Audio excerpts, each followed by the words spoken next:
The general had inspected 10,000 soldiers across 30 years of service.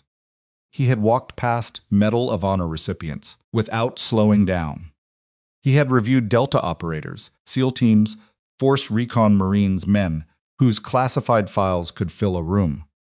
But one small badge, barely the size of a poker chip, pinned beneath a unit patch on a staff sergeant's left shoulder, stopped General Marcus Vale dead, in his tracks inside the Redstone weapons vault at 600 hours, on a Tuesday morning that should have been completely unremarkable. 3,200 meters confirmed. He stared at that number.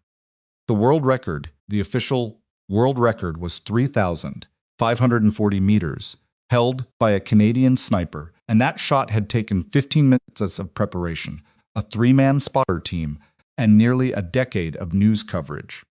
This badge said 3,200 meters, confirmed, single shooter, no further annotation, and the soldier wearing it was a 29-year-old woman, kneeling beside a disassembled Barrett, 0.5 cal, calmly checking the firing pin like she was inspecting a kitchen appliance. Before we go any further, if you're new here, hit that subscribe button right now and drop your city or country in the comments below. I want to see how far this story travels. Every single comment tells me you're out there, and that's what keeps these stories coming. Now stay with me, because what happened next inside that weapons vault will shake everything you think you know about what a human being is capable of. The inspection had started at 545. General Marcus Vale didn't announce visits, didn't send advance teams, didn't let base commanders press their people into neat formations the night before. So everything looked clean and rehearsed by the time he arrived. He had done it that way once, early in his career, and he had learned exactly nothing from it. Now he showed up like a storm front, no warning, no runway, just arrival, and he watched what people did when they thought nobody important was watching. That, he had always believed, was where the truth lived. Redstone Tactical Station sat in the Nevada, high desert, 40 miles from anything that qualified as a town, surrounded by scrub brush, rattlesnakes, and the kind of silence that made new recruits uncomfortable and experienced soldiers grateful. The main base was a cluster of utilitarian concrete buildings arranged around a central parade ground that nobody used for parades. The weapons vault occupied Building 7, a low structure with reinforced walls, no windows, and a security door that required 3 separate credentials to open. The fluorescent lights inside ran 24 hours. The air smelled like gun oil and metal, and the particular dry cold that desert nights deposited into concrete and never fully released. Vale entered at 545 with his aide, Captain Nolan Pierce, and 2 security escorts who stayed near the door. The vault was already occupied. There were 7 soldiers working the morning rotation, checking inventory, running maintenance protocols, logging equipment movement on handheld tablets. Routine work. The kind of work that accumulated across the life of a military installations, the way sediment accumulated at the bottom of a riverbed, invisible, unglamorous, essential. When Vale walked in, 6 of them came to attention immediately. Feet together, chins up, eyes forward, hands rigid at their sides. The 7th kept working. Vale noticed. He made a slow circuit of the room first, stopping to check a few rifles in the rack nearest the door, asking Pierce quiet questions about maintenance intervals and ammunition procurement. He let the tension in the room breathe a little, let the 6 soldiers at attention wonder whether they should relax or hold the position. 2 of them eventually eased slightly, glancing at each other. Vale filed that away. The 7th soldier still hadn't looked up. She was kneeling beside a Barrett M107A1 that had been laid out on a padded maintenance table near the far wall, the big 0.5 caliber semi-auto, nearly 60 pounds when fully configured, a rifle designed to reach out and touch targets at distances that felt more like artillery than marksmanship. The Barrett was field stripped, barrel assembly, separated, bolt carrier group, laid out on a clean cloth. The 10-round magazine beside it. Every component arranged with a precision that suggested not just training, but habit. She was examining the firing pin assembly with a loupe, tilting it slightly under the fluorescent light, her left hand completely steady, her breathing slow and controlled. Vale walked toward her. He was 6'2", broad in the shoulders, with the kind of posture that people with real authority developed over decades, not aggressive, not performative, just permanently, quietly present. His 4-star insignia was polished to a mirror finish. His boots could have served as mirrors. He had been in rooms with Allied commanders, with senators who made him want to check if his hand was still on his wallet afterward. None of that had made him remarkable. What made Vale remarkable, according to people who had worked with him for years, was that he never needed a room to know he was in it. He stopped 3 feet behind the kneeling soldier and said nothing. She finished her examination of the firing pin, set it down with careful precision on the cloth, and then finally looked up. Staff Sergeant Elena Cross was 29 years old, which Vale knew because he could read the personnel manifest on Pierce's tablet and had already done so during the walk from the administration building. She had a lean, angular face with dark eyes that carried the particular quality he's associated with people who spent a great deal of time looking at things from very far away.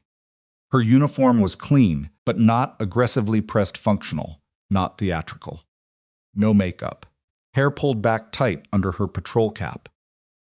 She had a small scar along her left jawline that the file hadn't mentioned, which meant either the file was incomplete or she'd gotten it after her last physical. She looked at him with an expression that wasn't quite respect and wasn't quite indifference. It was something in between, assessment, like she was ranging him. "General," she said. She didn't scramble to her feet.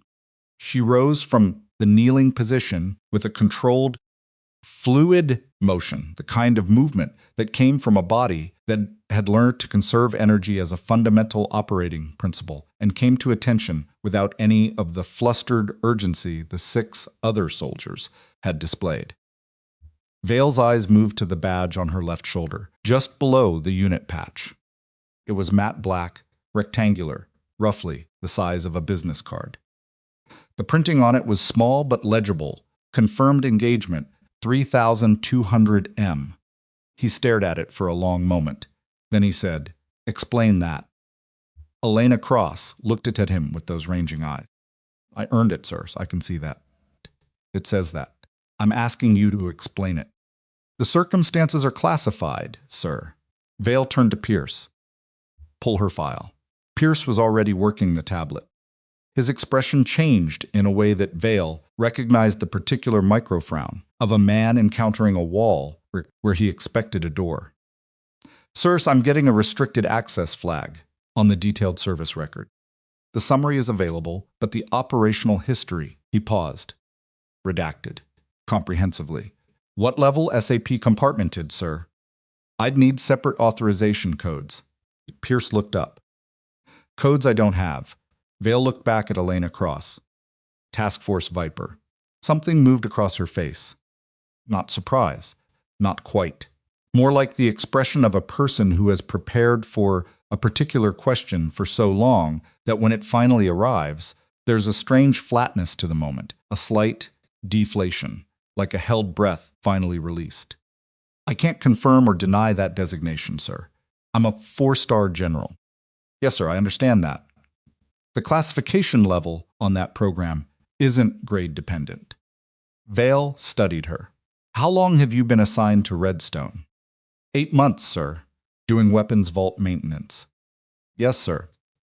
With a 3,200-meter confirmed engagement on your badge." "Yes, sir." He held the silence between them for a moment, watching her hold it back without apparent effort. Most people, even experienced soldiers, eventually broke under that kind of silence. They offered something, an explanation, a small concession, a softening of their posture. Cross stood at attention and waited like a person who had learned that silence was simply weather, and weather could be waited out. At ease, Vale said finally. She shifted to parade rest. Her hands clasped behind her back. Who assigned you to vault maintenance? Garrison Commander, sir. Colonel Hastings. Did you request it? A pause. Barely half a second. No, sir. Did you object? It wasn't my place to object, sir. Vale turned and walked back toward the door. Pierce fell in beside him. After 3 steps, Vale stopped without turning around and said, at normal conversational volume, do you know what the current verified world record is, Sergeant? Yes, sir. What is it? 3,540 meters. Canadian JTF-2 sniper. 2017, Mosul. That record hasn't been broken under verifiable conditions. And yours? 3,200 meters is in the file, sir. That's all I can speak to. Vale resumed walking. When he reached the security door, he turned to Pierce and said quietly enough that only Pierce could hear, find out everything you can about Task Force Viper that doesn't require codes we don't have. And find out why a sergeant with that badge is running weapons maintenance in Nevada. Pierce wrote something on his tablet. Yes, sir. Vale spent the rest of that morning doing what he had come to Redstone to do, evaluating readiness across 3 battalions, reviewing equipment status, sitting through a 90-minute briefing on range utilization that could have been a 2-page memo. He ate lunch in the officers' mess, drank bad coffee, and listened to the garrison commander, Colonel Thomas Hastings, talk about base infrastructure for longer than any reasonable definition of necessity required. Hastings was the kind of officer who had gotten where he was by never making a significant mistake and never doing anything particularly remarkable. The military produced a great many men like him. They were reliable in the way that load-bearing walls were reliable, essential, unglamorous, and unlikely to surprise anyone. Over coffee, Vale said, "You have a Staff Sergeant Cross assigned to weapons vault maintenance." Hastings nodded, reaching for his cup. That's right. How'd that happen? She arrived 8 months ago from a classified posting. Transfer order came from SOCOM. No accompanying explanation, which is Hastings shrugged with the practiced ease of a man who had long ago made peace with receiving orders he didn't understand. Not unusual in that context. She had good evaluations, no disciplinary issues. I put her where I needed people. Did you see her service summary? I saw what was available, which wasn't much. The badge on her shoulder. I noticed it. Hastings set down his coffee. I asked about it. She said the circumstances were classified. I didn't push. Why not? Hastings met Vale's eyes. Because in my experience, sir, when someone tells you something is classified, and their file is SCI compartmented, and the transfer order comes from SOCOM, you don't push. You just put them in the inventory and hope nothing explodes. Vale almost smiled. Fair enough. Pierce came to Vale's temporary office at 1,700 with what he'd been able to find. He laid a thin folder on the desk, actual paper, which meant it had been through a printer rather than a secure digital transfer, which meant Pierce was being cautious about digital footprints, which Vale approved of. Task Force Viper is a joint special missions unit, Pierce said, sitting across from the desk. Existed in some form for approximately 12 years, operating under compartmented authorization from JSOC, with interagency partnership, which based on the organizational language I found, suggests CIA and possibly DIA involvement. Specific operations are fully classified. The unit doesn't appear in any publicly accessible force structure. I found 2 references to it in documents that weren't fully redacted, both in the context of hostage rescue operations in unspecified locations. Vale looked at the thin folder. And Cross? I can tell you she entered the Army at 19 from Sacramento, California. Initial assignment was 75th Ranger Regiment, which by itself is worth noting for someone her age and profile. From there, the file goes dark for 4 years. Those 4 years are the Task Force Viper period, best I can tell. After that, there's a notation indicating medical evaluation a recovery period, and then the transfer to Redstone 8 months ago. Pierce paused. The medical evaluation is also redacted. She was injured. Possibly. Or the medical evaluation was part of a transition protocol. I can't tell. Vale leaned back in his chair. The shot. I can't find a record of it in any accessible database. Which could mean it's classified or could mean it never happened. Except the badge is real. I checked with Army records. And badges in that format are issued by JSOC following verified engagement reports. They're not something a soldier can just procure. Pierce paused again. Whatever happened at 3,200 meters, someone with authority certified it. Vale was quiet for a moment. She's 29 years old, and she's cataloging rifle parts in a Nevada vault. Yes, sir, because nobody told Hastings what he actually had. Pierce said nothing, which was its own kind of answer. The next morning, Vale went back to the weapons vault. Elena Cross was there again, running a different section of the inventory handguns, this time M17s, arranged in a row, each one logged and cleared before she moved to the next. She was methodical, patient. She didn't look up when Vale entered, but he was fairly certain she knew he was there before he reached the halfway point of the room. He pulled a chair from near the wall and sat down about 6 feet from her workstation. She kept working. He watched her for 2 minutes before he said, "Tell me about the shot." "Sir, I can't, not the location, not the operation. Tell me about the shot itself, the mechanics, what it feels like for something at that range." Elena set down the M17 she was holding. She looked at him with that measuring expression, and Vale had the distinct impression that she was calculating something not about him specifically, but about the situation, the room, the probable consequences of various responses, the way a person with a tactical mind automatically calculated angles and distances and unknowns, even when the terrain was social rather than physical. "The math at that range gets complicated," she said finally. "You're not just accounting for wind and bullet drop. You're factoring in the Coriolis effect. The Earth's rotation actually affects the bullet's path over that distance. You have to account for air density, which changes with altitude and temperature. Barrel temperature, because a warm barrel throws the bullet differently than a cold one." She paused.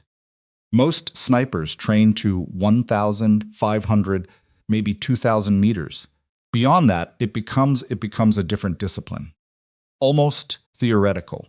You're doing physics problems in your head while your heartbeat is trying to ruin everything." "How long did you wait before the shot?" "A while." "Minutes?" "Long enough." Something crossed her face that wasn't quite a smile. "You don't rush it. You can't rush it. Rushing it is how you miss, and at that range, missing has consequences that go beyond the math problem." She picked up the M17 again. "You calculate. You wait. You let everything settle the wind, your breathing, your heartbeat, the light. And then you trust what the preparation built. What happens if it's not there? The window. The right moment. Then you don't shoot." She met his eyes. "Most people don't understand that part. They think the hardest thing is making the shot. The hardest thing is deciding not to." Vale sat with that for a moment. "Who taught you that?" "Someone who understood that a missed shot at the wrong moment costs more than a passed-up shot at the wrong moment." "Viper?" She held his gaze. "Didn't confirm. Didn't deny. Went back to the inventory." Vale spent 2 more days at Redstone. He ran a marksmanship evaluation on the 4th day, announced, this time, to give the range staff time to set up properly. Standard rifle qualification, nothing exotic. He put Elena in the rotation without making a production of it, just added her name to the list with 11 other soldiers. She shot last. The course was 400 meters, standard targets, time sequences. Everyone shot in front of everyone else. The first 11 soldiers were good. This was Redstone, not a support battalion, and the marksmanship standards here were meaningfully higher than garrison average. 3 of them shot perfect scores. Elena Cross shot a perfect score with her non-dominant hand, after she quietly mentioned to the range officer, with no apparent agenda, that her dominant hand trigger finger was experiencing some tendon stiffness from the morning's inventory work. The range officer, slightly thrown, said she could use her dominant hand if she preferred. Elena politely said it was fine and proceeded to shoot a perfect score left-handed at 400 meters in timed sequence in a crosswind that had been giving the other shooters noticeable trouble all morning. Nobody said anything afterward. The silence that followed her last shot had a particular texture, the texture of people recalibrating their understanding of what they were looking at. Vale made no comment. He thanked the range staff, completed his evaluation notes, and returned to the administration building with Pierce. Sir Pierce said once they were alone, "I know." Vale said, "What are you going to do?" "I'm going to make some calls." The call he needed to make was not to a number in any standard directory. It reached a Colonel Adrian Mercer, currently assigned to SOCOM in an administrative capacity that the organizational chart described with language specifically designed to prevent understanding. Vale had known Mercer for 11 years. They had worked in the same theater twice and had drinks together at a conference in Stuttgart in 2019, where Mercer had said 3 things that Vale still thought about occasionally. Mercer was among the most careful people Vale had ever met, careful in the way that people who worked consistently in the space between official policy and operational necessity developed carefully. Vale reached him on a secured line. "The name Elena Cross," Vale said. A pause. "Where did you see that name, Marcus?" "She's in my weapons vault at Redstone, running inventory checks." A longer pause. Then something that might, in a different man, have been a laugh. "God. Okay, tell me what I'm looking at." "I can tell you some of it," Mercer said. "Some of it you already know if you've seen the badge." "I've seen the badge. Then you know the shot is real." "I want to hear it." Mercer's voice changed, slightly flattened, the way voices did when recounting things that had been processed many times but never fully metabolized. "Hostage rescue? Overseas. I won't give you the country name on this line. 13 civilians in a compound that had been seized by a non-state armed group with political cover from a regional government. Ground assault was off tape. Too many hostages, too many armed personnel, positions too integrated.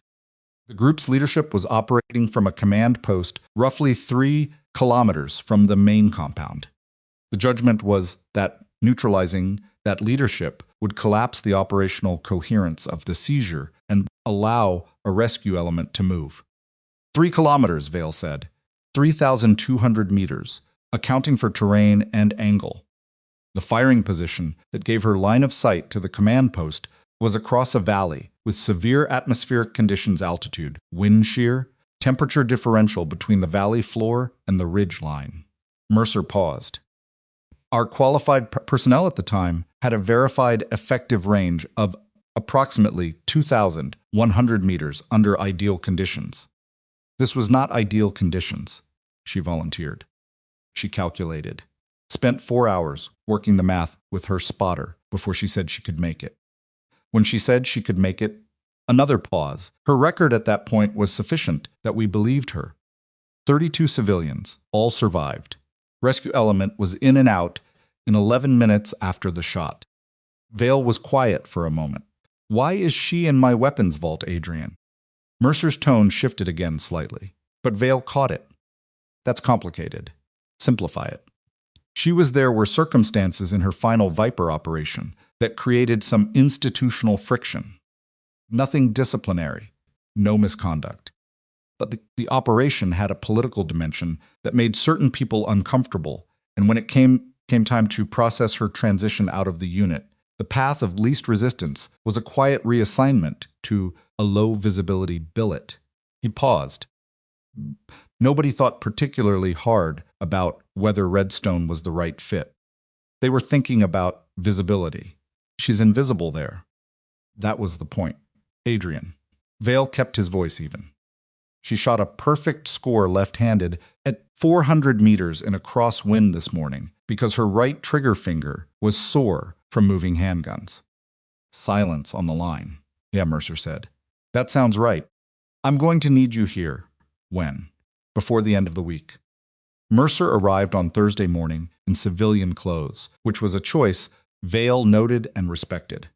He was shorter than Vale, with gray at his temples and the kind of physical economy that people in his profession developed no wasted movement, no performed authority, just presence operating at a very low frequency. He shook Vale's hand, declined coffee, and they walked together to the weapons vault. Elena Cross was there. She saw Mercer before he saw her. Vale was fairly sure of that, because there was a moment brief, almost imperceptible, where she stopped moving. Not stopped working. Just stopped, in the way that the body stops when the nervous system receives information that requires full attention for processing. Then she resumed.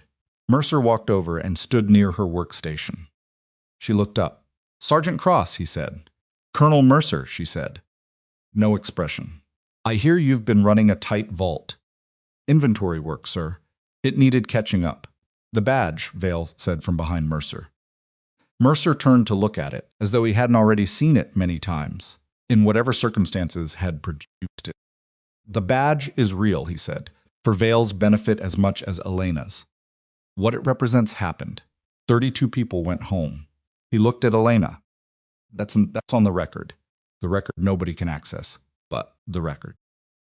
Elena said nothing. "There's going to be a conversation," Mercer said. "About what comes next." "I'm doing my assignment, sir." "Yes." Mercer glanced at the rows of handguns. "You are." Something in his tone suggested this observation contained several things he wasn't saying out loud. Vale watched Elena process the conversation.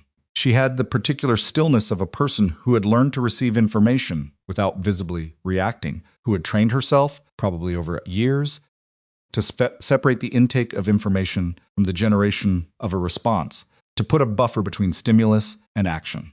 It was useful in many contexts. In this context, watching her hold that stillness, Vale found himself thinking about what it cost to maintain it. "We'll talk later," Mercer said. "The three of us." "Yes, sir," Elena said. She picked up the next M17 and resumed the inventory.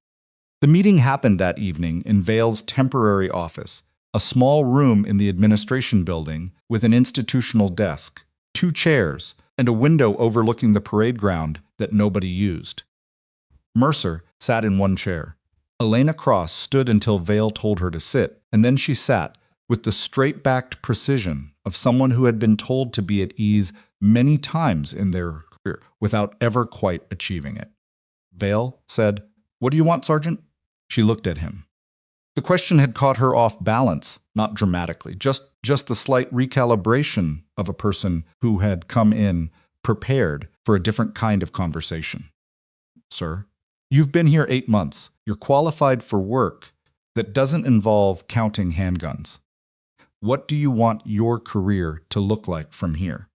The silence lasted longer than Vale expected. "I want to be useful," Elena said, finally. "That's not an answer, sir, with respect." She stopped. Started again. "I've been told what I'm doing is useful."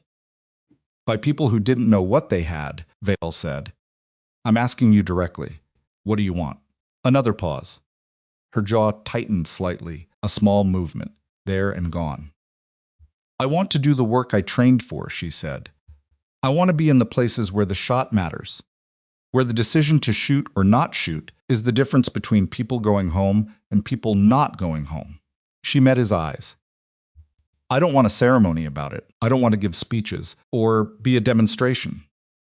I want to be in a firing position where I have a job to do." Mercer looked at Vale.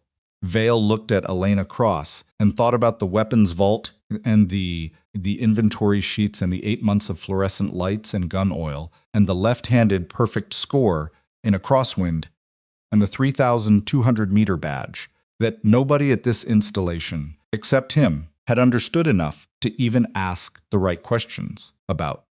He said, "All right." She didn't react visibly. "Mercer and I are going to have a conversation about assignments," Vale continued. "In the meantime, you'll remain at your current post." "Yes, sir." dismissed. She stood, came to attention with the same controlled economy she brought to everything, and walked toward the door. At the threshold, she stopped. Without turning around, she said, "General." "Sergeant, the left-handed score today." A brief pause. "My right trigger finger was fine. I wanted to see if anyone was paying attention." She walked out. Vale looked at the closed door for a moment. Mercer said quietly, "Yeah, that's her." Outside, the Nevada desert held its enormous silence, and somewhere in Building 7, the fluorescent lights buzzed on in the weapons vault, counting out the hours over rows of rifles that Elena Cross had cataloged to perfection, waiting with the patience of someone who had been waiting a very long time and understood, better than almost anyone alive, the absolute necessity of waiting for exactly the right moment. 12 hours later, at 318, a priority transmission arrived at Redstone. Marked flash and the highest urgency classification in military communications, reserved for situations that could not wait for business hours or chain of command routing or the ordinary bureaucratic metabolism of the institutional military. 16 Americans had been taken hostage. The location was 9 time zones away. And the initial assessment from the tactical intelligence package attached to the transmission contained one line that had been highlighted by whoever sent it, a single sentence that Vale read 3 times in the gray pre-dawn light of his office. No ground assault option available. Long-range precision engagement required. Recommend urgent contact with any asset qualified at 2,500 plus meters verified. The flash transmission printed to 3 pages. Vale read it standing up, which was how he read things that required immediate decisions, a habit from his early career that had never left him. Pierce stood near the door with his own copy, not reading yet, watching Vale's face instead, which was the smarter move. Pierce had learned that Vale's expression while processing critical information told you more than the document itself.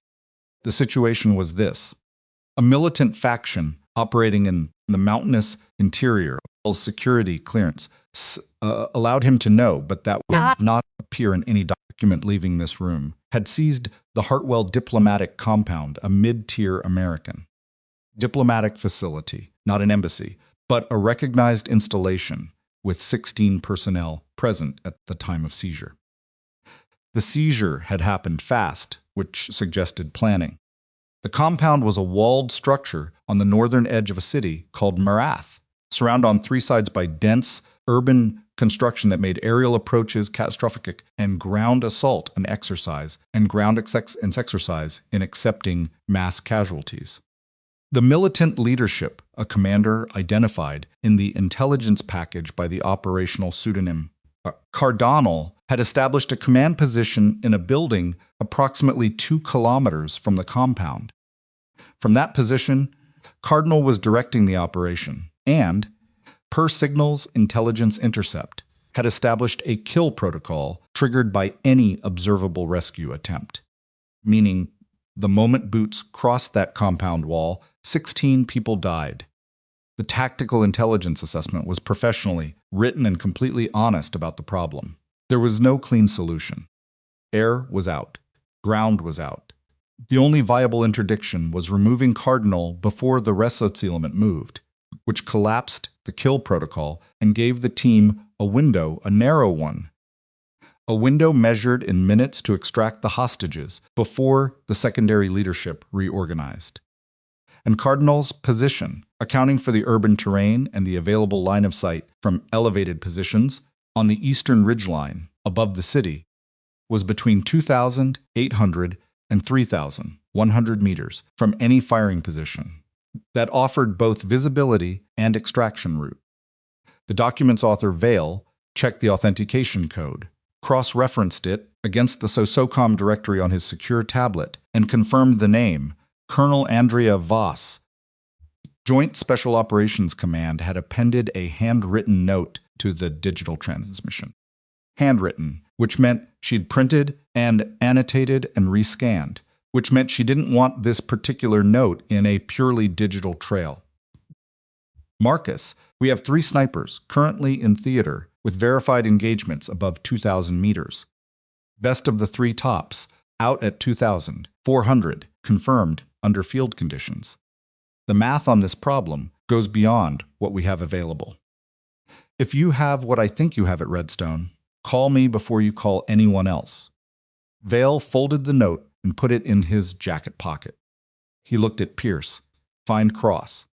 It was 347 by the time Pierce located her.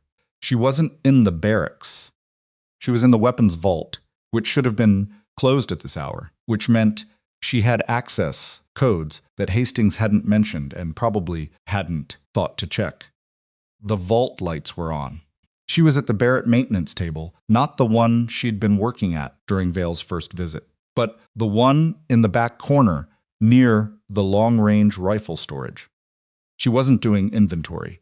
She was sitting on a stool with a ballistics calculation notebook open on the table, in front of her, open in front of her, working through something by hand. Pierce came in first, and Elena looked up with the particular alert but controlled expression of someone who hears a door open at 347 and immediately knows it isn't routine. Vale came in behind Pierce. Elena set down her pencil.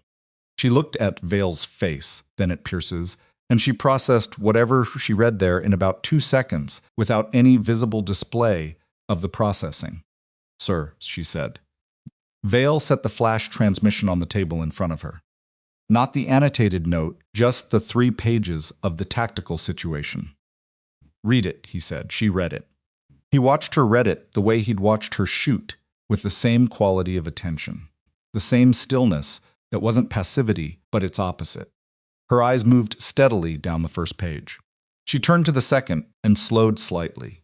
He could see her doing math without a pencil, her gaze going briefly unfocused in the way that indicated internal calculation rather than distraction. She finished the 3rd page and set it down. "The eastern ridgeline," she said. "That's where the note writer is thinking." "Yes. I'd want topographic mapping and atmospheric data before I confirmed a position. But from what's described," she paused, "it's inside the range. 2,800 to 3,100 meters. That depends on which position on the ridge line offers the sight line. Could be less, could be worse." She looked at him directly. "What's the glass situation?" "The Barrett and Theater is a 109A1. There are 2 suitable optic configurations available. Spotter? That's a variable. I wanted your read on the problem before we discuss the rest." Elena was quiet for a moment. She looked at the transmission again, not rereading, just looking at the page, at the numbers, at the specific language of the tactical situation description. 16 people, she said. "Correct." Another silence. "Then, when does the window close?" "The intelligence assessment gives us approximately 32 hours before Cardano is likely to move the command post. After that, we lose the range advantage, and the tactical situation deteriorates significantly." Elena Cross picked up her pencil. She opened her ballistics notebook to a fresh page. "I need the atmospheric data for that region altitude, current temperature, wind pattern, average for this time of year. I need topographic elevation data for the ridgeline and the target position. I need to know what Cardinal's command post looks like, construction type, window configuration, glass thickness if available." She was writing as she talked, not a list, something more like the beginning of a calculation. "And I need to know who my spotter is before I get on a plane." "That's not negotiable." Vale said nothing for a moment. "You're not agreeing to anything yet," he said. She looked up. "No, sir. I'm telling you what I need to make an informed decision. Those are different things." She held his gaze. "I learned the hard way that agreeing to something before you have the full picture is how missions go wrong. I won't do that again." There was something in the last sentence that Vale recognized as the edge of a much larger story, the part of her record that was redacted, the medical evaluation, the institutional friction Mercer had mentioned. He didn't push on it. "I'll get you what you need," he said. "Be ready to brief at 600. She was already writing. The briefing at 600 was not the briefing Vale had imagined when he said those words at 347. By 530, Mercer had arrived. He'd apparently not left the base after the previous evening's meeting, which Vale noted and didn't ask about. By 545, a secure video link had been established with Colonel Andrea Voss at JSOC, who appeared on the monitor in her office with a cup of coffee and the expression of someone who had been awake for approximately 30 hours and was operating on the particular brittle efficiency of extreme fatigue and high stakes. Elena Cross was also in the room, and so was a man Vale hadn't invited. Brigadier General Harris Brent had been at Redstone for a logistics review that overlapped with Vale's inspection, a coincidence of scheduling that had seemed irrelevant until this moment. Brent was 54, commanded a support brigade, had a distinguished record in conventional operations and a reputation in the institutional army, but Amerlin Mamie as someone who understood how the machine worked and how to make the machine work for him. He was also, Vale knew, connected in ways that went beyond his official role, connected to the kind of people who made decisions about promotions and assignments and the disposition of career trajectories. He had appeared at Vale's briefing room door at 555, said he'd heard at Flatshot develops and inserted himself into the room with the practiced ease of a man who had never once in his career been told he didn't belong somewhere. Vale had let him in because excluding him would have created a problem bigger than including him, and this wasn't the moment for institutional friction. Brent sat at the end of the table, away from the monitor, and looked at Elena Cross the way that certain men looked at people who didn't match their preconceptions with a skepticism that was so reflexive it had probably stopped being conscious years ago. Voss walked them through the current situation on the video link. Updated. Intelligence had slightly revised the target position, now assessed at 9,950 meters, from the best firing position on the eastern ridgeline, a slight improvement from the previous estimate. Cardinal had been positively identified in the command post within the last 6 hours. The rescue element, a 12-person team currently staged at a forward operating location, was ready to move the moment interdiction was confirmed. "What's our confidence level on atmospheric data?" Elena asked during a pause in Voss's briefing. Voss looked at her on the monitor. Monitor looked at her with an expression that had nothing of the doubt that Brent wore and everything of the recognition of one professional assessing another. "We have meteorological data from a station 40 kilometers from the target position. It's not ideal. The ridgeline creates localized wind behavior that the regional data won't fully capture. So I'd be working with estimates and real-time adjustment from the position." "Correct." "Okay." Elena made a note. Brent shifted in his chair. "I want to be clear about what we're discussing here," he said. The tone was measured, the voice of someone who chose words like a person choosing tools. Not hostile, not quite, but carrying weight. "We're talking about tasking a staff sergeant from weapons vault maintenance for a mission-critical long-range engagement based on." He glanced at the badge on Elena's shoulder. "Based on a badge and a classified record that the majority of people in this room can't access." The room was quiet. Mercer looked at his coffee cup. Voss, on the monitor, said nothing and waited. Vale kept his eyes on Brent. Elena Cross didn't look at Brent at all. She was still making notes. "The verified record is the record," Mercer said finally, setting down his cup. "The badge is JSOC authenticated. That's not a claim, it's a documentation." "I understand that," Brent said. "I'm talking about current readiness. I'm talking about a soldier who has been on a maintenance rotation for 8 months. I'm talking about the gap between a historical record and present-day operational capability, which is a question any responsible commander has to ask before committing a mission of this sensitivity to General Brent." Elena's voice was quiet and completely flat. Brent stopped. She was still looking at her notes. Then she looked up and met his eyes with an expression that Vale would think about later. Not defiance, not aggression, something more like clarity. The expression of someone who has located a problem precisely and is looking at exactly the problem, no more and no less. "What's your verified long-range engagement record?" she asked. Silence. "Not asking to be difficult," she said. "Asking because the question of who's qualified to make this shot should probably start with the shooting and work backward to the paperwork, not the other way around." She held his gaze for a moment, then looked back at her notebook. "Sir," she added as an afterthought. Brent's jaw moved. Vale said, "The question of qualification has been assessed. Let's continue the briefing." The briefing continued for 90 minutes. By the end of it, Elena had filled 8 pages of her notebook with calculations, observations, and questions. She had asked Voss 17 specific questions about the construction's type-cupped command post, about the elevation differential between the ridgeline position and the target, about the angular adjustment required for the shot's geometry, about the extraction route and timing from the ridgeline, about the rescue element's trigger protocol, and how precisely they defined confirmed neutralization before initiating the compound approach. She had asked each question once and written down the answer and not asked anything twice. Brent had said 3 more things during the briefing, each one a variation of the same theme: the institutional liability, the untested readiness, the risk profile of an unconditional solution. Each time, Vale had acknowledged the concern and moved past it.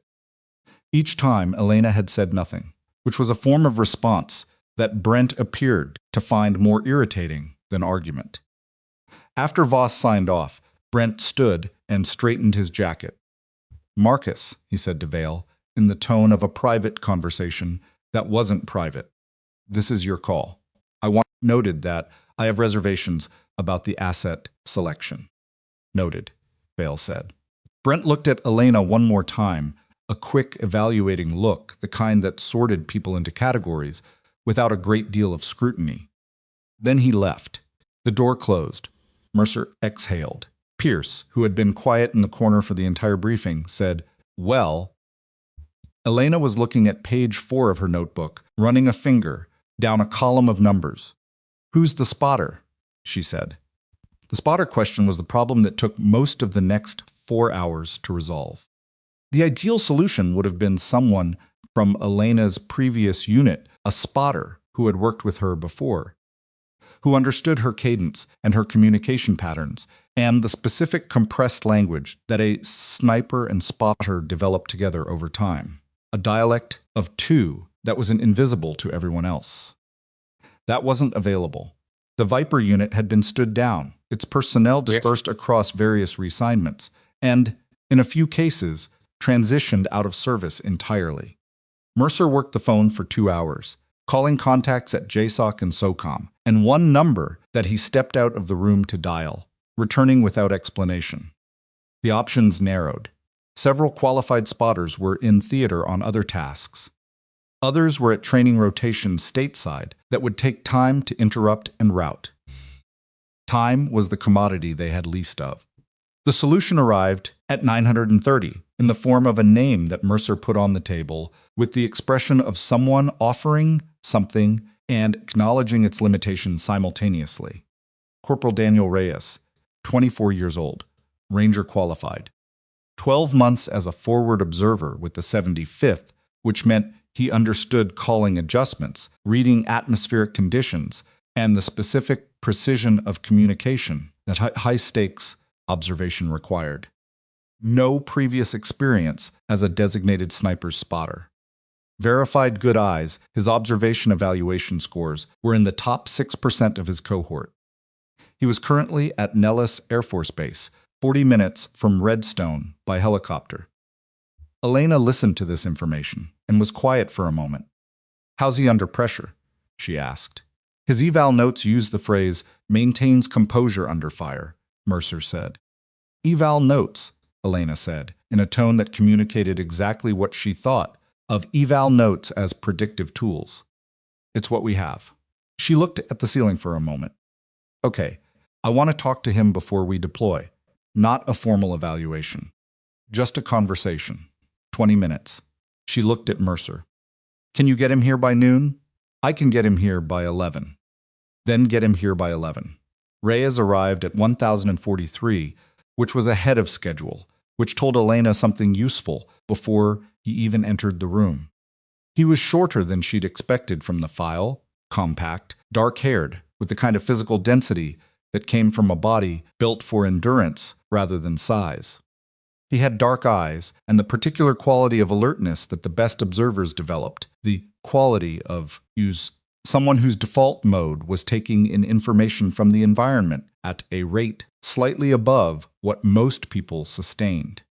He came into the briefing room, saw Elena, registered that she was lower ranked than the officers in the room, and correctly identified her as the person he should be talking to without anyone telling him. That was also useful. Vale and Mercer stepped out. Pierce stayed, but moved to the far end of the room, which was close enough to the same thing.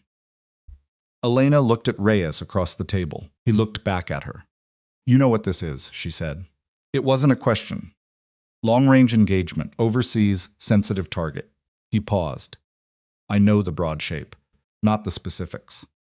The specifics are approximately 2,950 meters under degraded atmospheric conditions, urban-adjacent terrain, single-shot requirement with no opportunity for a second attempt if the first is off."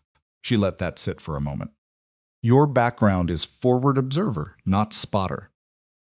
"Yes, Sergeant. Those are related, but not identical." "I know. Do you know the difference?" Reyes considered the question with what seemed like genuine engagement rather than the performance of engagement. A forward observer calls fire from a distance and adjusts based on impact.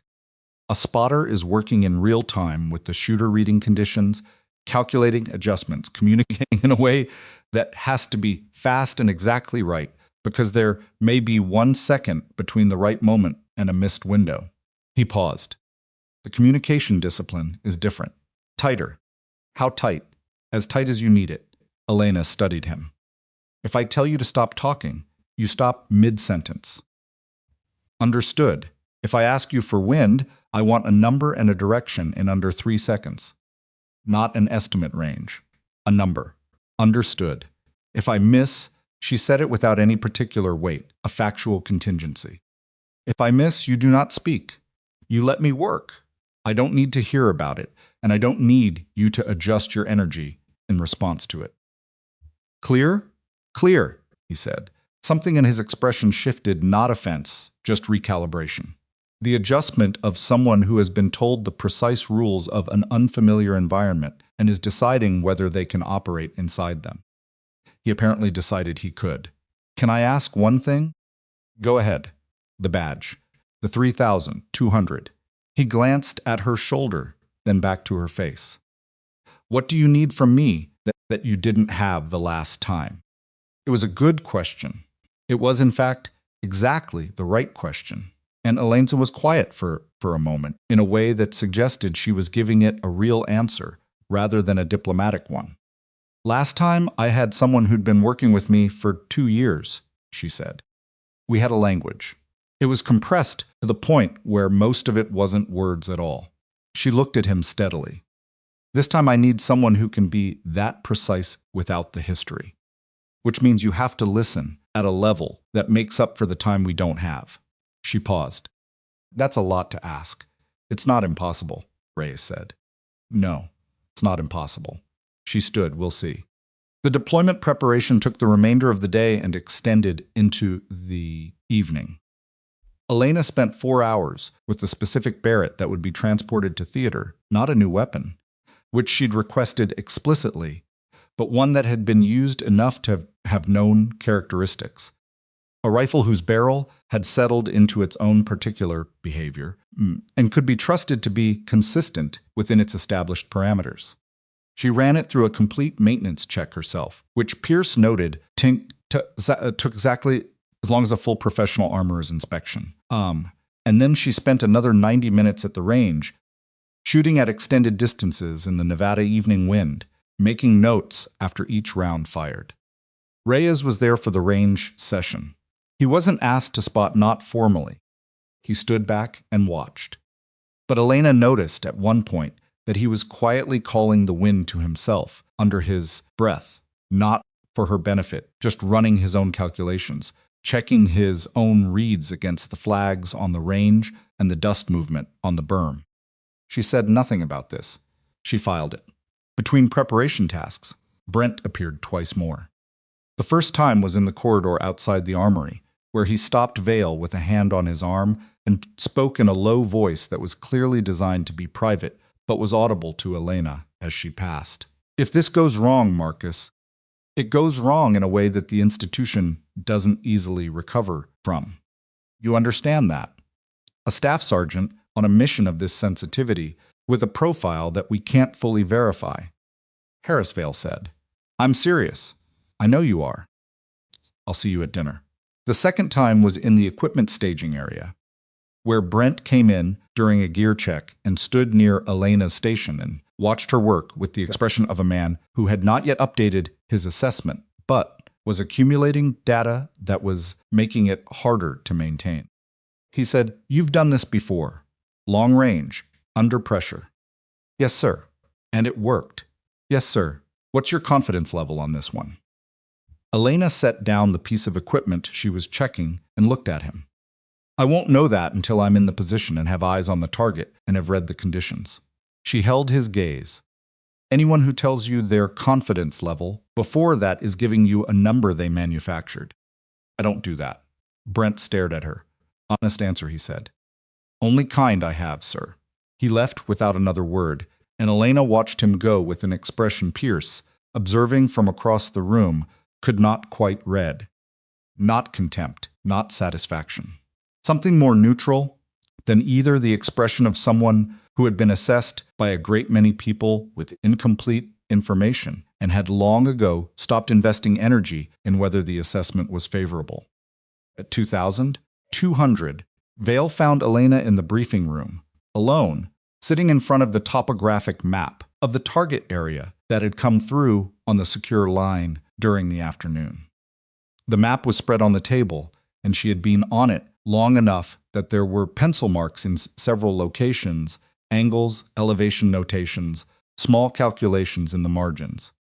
She had her left hand flat on the table and her right hand on her pencil, and she was looking at a specific point on the eastern ridgeline with the concentrated, a person solving a problem they could not afford to get wrong. Vale poured himself a cup of the bad coffee from the side table and sat across from her. Talk to me, he said. She looked up. The shot is makeable, she said. The position I've identified on the ridgeline gives us line of sight to the command post with approximately a 3.2-degree angle of declination. That actually helps shooting downward, reduces some of the atmospheric variable. The elevation on the ridgeline is higher than I'd have estimated from the description, which compresses the effective distance slightly. She pointed to a pencil mark. Best estimate from this position is 2,870 meters, not 2,950. That matters. Good. The unknown is the local wind behavior in the valley between the ridgeline and the target. The meteorological data suggests a prevailing northeast wind at that hour. But the terrain, there's a ridgeline to the northwest. Urban heat sink in the city creates turbulence patterns that won't show up in regional data. I won't know what I'm dealing with until I'm there. And Reyes? She considered for a moment. He's good, she said carefully. He's precise. He asks the right questions and he listens to the answers. A pause. It's not the same as history, no, but it might be enough. She looked at the map again. It has to be. Vale drank his bad coffee. Outside, the Nevada desert was cold and absolutely still, and in approximately 14 hours, Elena Cross would be on a plane. Brent's voice came back to him, unbidden. If this goes wrong, it goes wrong, in a way the institution doesn't easily recover from. And Vale sat with that for a moment. With the weight of 16 people he had never met in a compound 9 time zones away, and with the weight of a soldier sitting across from him, who had been counting handguns in a fluorescent-lit vault for 8 months, while carrying a 3,200-meter badge and asking nothing from anyone. He set down his coffee. Get some sleep, he said. Elena Cross looked at the map one more time. She made one final pencil mark, a small precise dot, at the ridgeline position she had chosen, and capped her pencil. "Sir," she said, "when we land." She paused, choosing the words with the same economy she brought to everything. "I want Reyes briefed on one thing before we're in position. Before we're in the field." "What's that?" "I need him to know that I might choose not to take the shot." She met Vale's eyes. "The conditions might not converge. The window might not open. And if I make that call, if I determine the shot is not within acceptable margin, I need everyone in that chain to understand that the call is mine and I won't be reversed on it." She held his gaze. "That's the condition. If command doesn't accept that condition, we need to know now." The silence lasted a full 5 seconds. "I'll make sure they understand," Vale said. She nodded once. She rolled the map, recapped her notebook, and picked up her gear bag. She walked to the door and then stopped at the threshold the same way she had stopped the night before. Though this time, she turned to look at him directly. The fluorescent light in the corridor behind her put her face half in shadow. "General," she said, "Sergeant, whatever Brent said to you tonight." She paused. "He's not entirely wrong.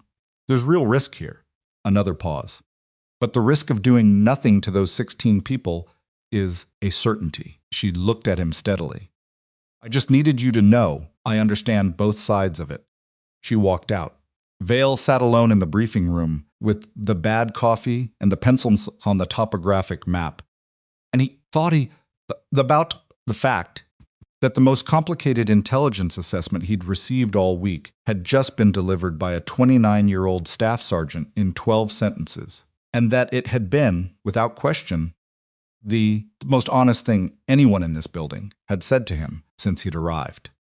The deployment window opened in 13 hours, and somewhere on the eastern ridgeline, above a city called Marath, a position existed, marked now by a small pencil dot on a classified map in a Nevada briefing room, where everything would either come together or it wouldn't, and where the difference between those two outcomes would be measured in millimeters and milliseconds, and the space between one heartbeat and the next. The plane left Nellis at 347. It was a C-17, military configured. No commercial amenities, the kind of aircraft whose interior communicated with perfect clarity that comfort was not a design consideration. Elena sat near the rear with her gear bag between her feet and the Barrett case secured to the airframe beside her. Reyes sat across from her.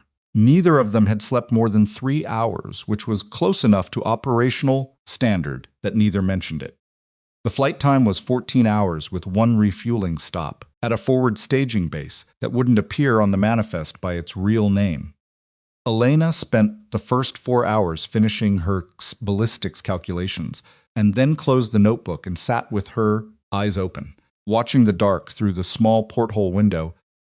Not sleeping, but not entirely awake either, the particular suspended state of a person conserving resources without fully disengaging.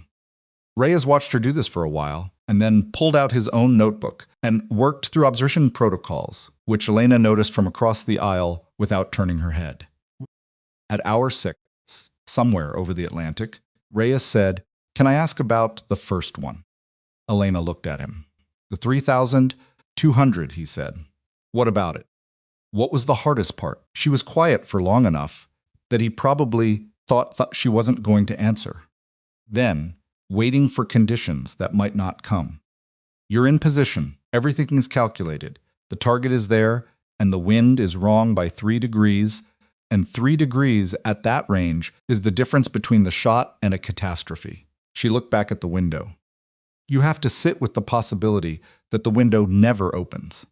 That after everything, you pack up and walk off the ridge, and 16 people are still in that compound because the wind wouldn't cooperate." A pause. "Most people can handle pressure. Fewer people can handle sitting with the possibility that they came all that way, and the answer is no." Reyes absorbed that. What happened? With the wind. It shifted. The corner of her mouth moved, barely. Took 9 minutes. Felt like considerably longer. Reyes went back to his notebook. He didn't ask anything else, which Elena found quietly satisfactory.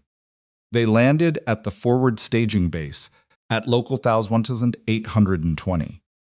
The base was small, a cluster of prefab structures on a flat plateau surrounded by scrub-covered hills. The kind of installation that was designed to be unobtrusive from altitude and functionally invisible to anyone not already briefed on its coordinates. The air was thin and dry and carried a mineral edge that caught in the back of the throat. Altitude, Elena assessed automatically somewhere above 1,500 meters above sea level, which meant she needed to recalculate two variables in her atmospheric model. Colonel Andrea Voss was there in person. She was approximately 50, with close-cropped gray hair and the physical bearing of someone who had been in the field enough times that the field had left permanent marks on how she occupied space. She met them on the tarmac, shook Vale's hand, and then looked at Elena with the direct assessment she'd deployed on the video monitor, except now it was unmediated by distance and screen resolution. "Cross," she said. "Colonel, we have a situation update. Come inside." The situation room at the forward base was a single prefab module with a large tactical display table, 6 chairs, and maps covering every wall surface.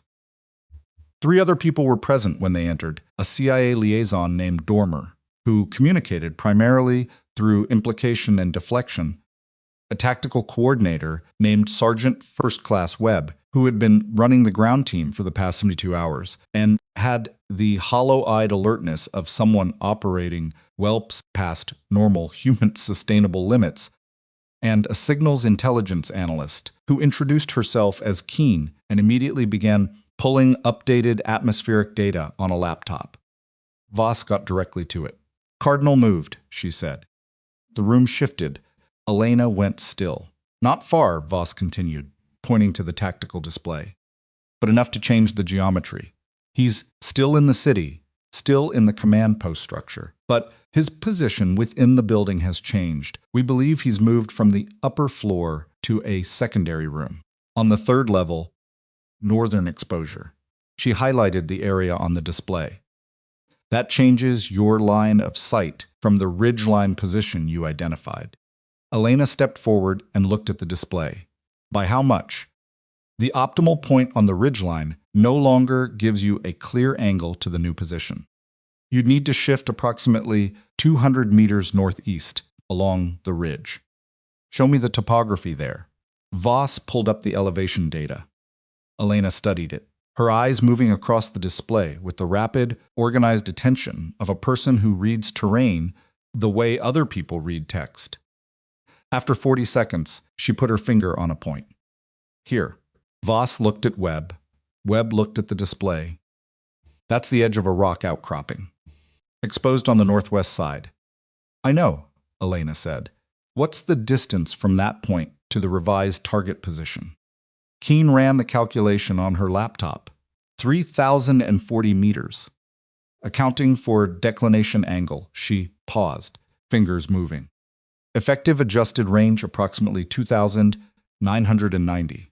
Elena stared at the display. "The northwest exposure," Reyes said quietly, from beside her. "That puts you in the prevailing wind." "Yes," Elena said. "It does. Is that a problem?" Dormer, the CIA liaison, from across the table. Elena didn't look at him. "It's a variable," she said.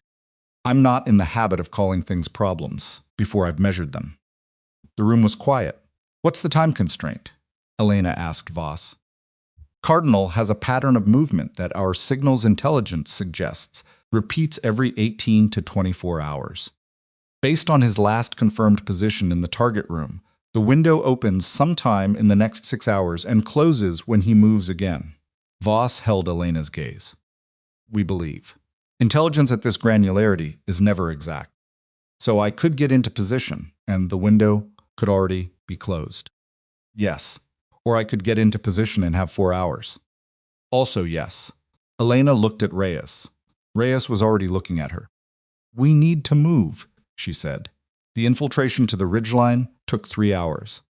The ground team Webb's people, 4 of them, moving in two pairs with Elena and Reyes distributed between the pairs, went up the eastern approach to the ridge in darkness, using a route that Webb had identified 2 days prior on the satellite imagery, and then walked himself in daylight 2 days before that, wearing civilian clothes and carrying a hiking pack, because Webb was the kind of coordinator who did not trust maps he hadn't personally verified with his own feet.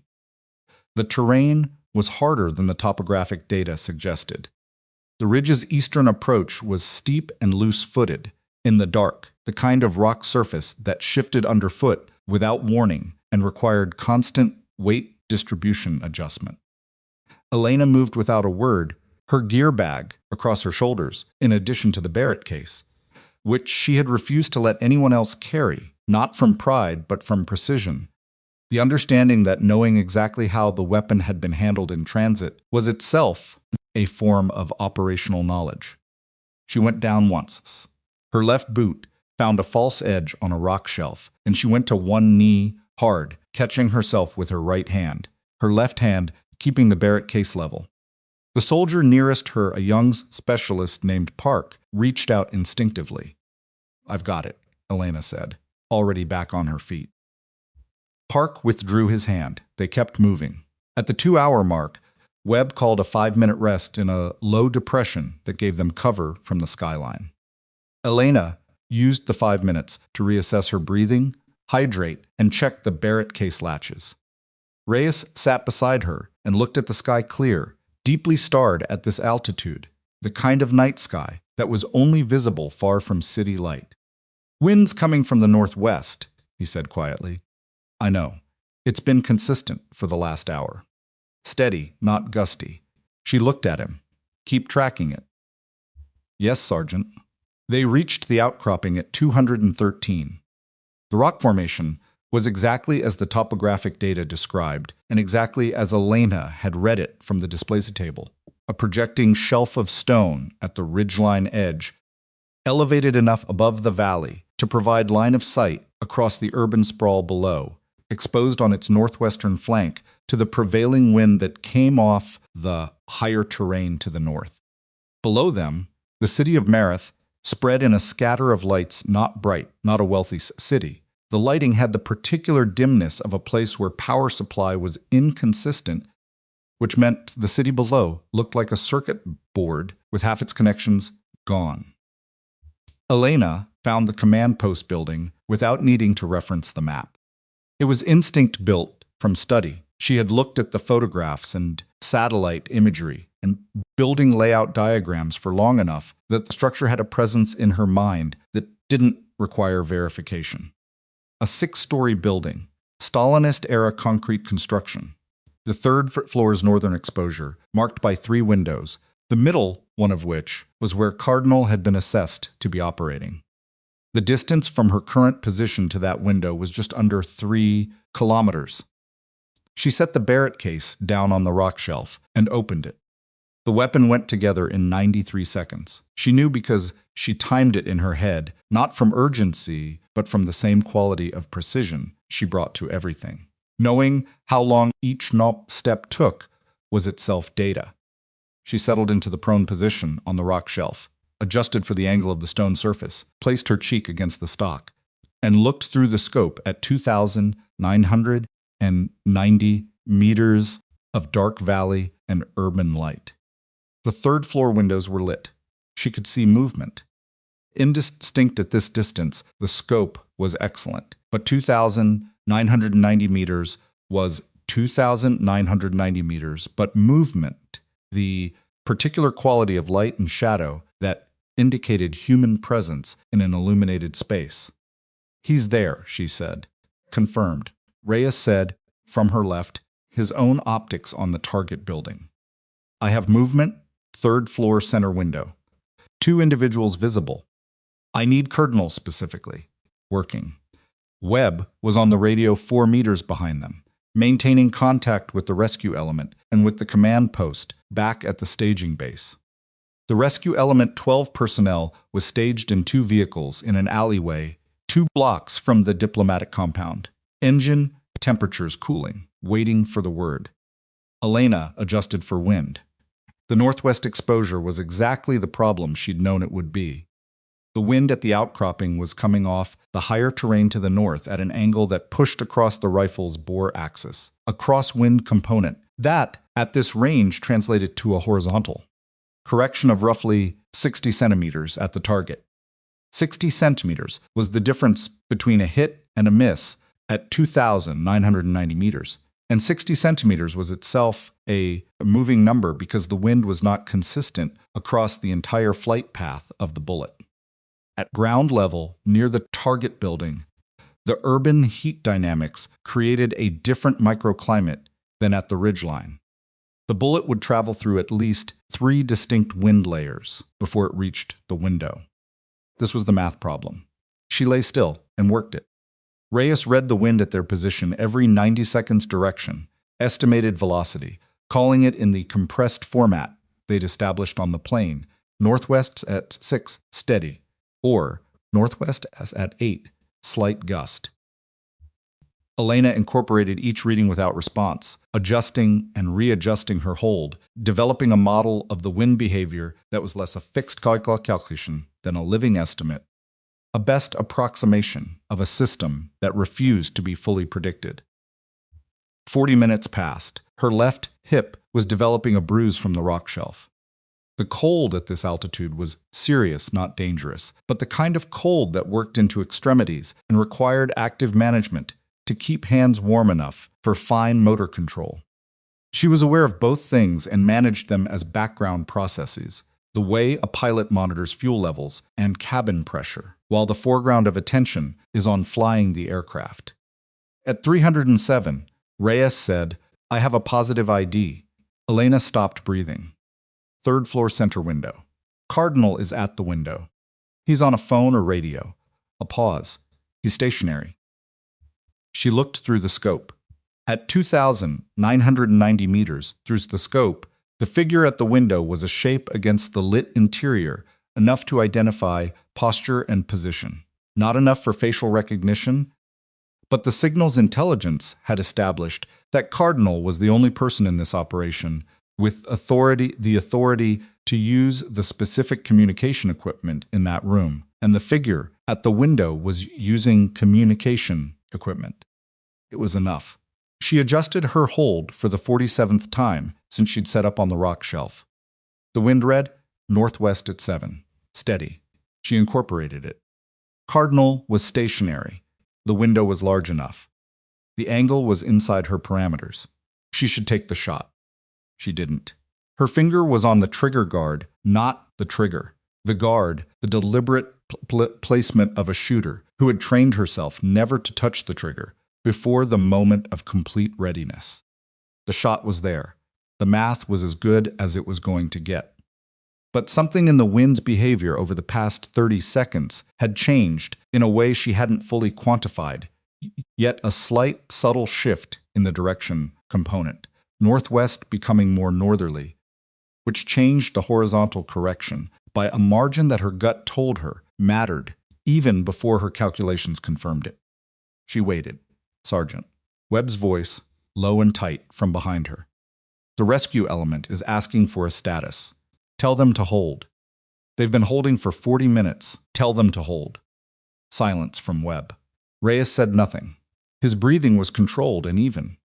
He was reading the wind every 90 seconds without being asked and calling it, and not inserting anything else into the space between them, which was exactly right, which was the thing she'd asked him for on the plane.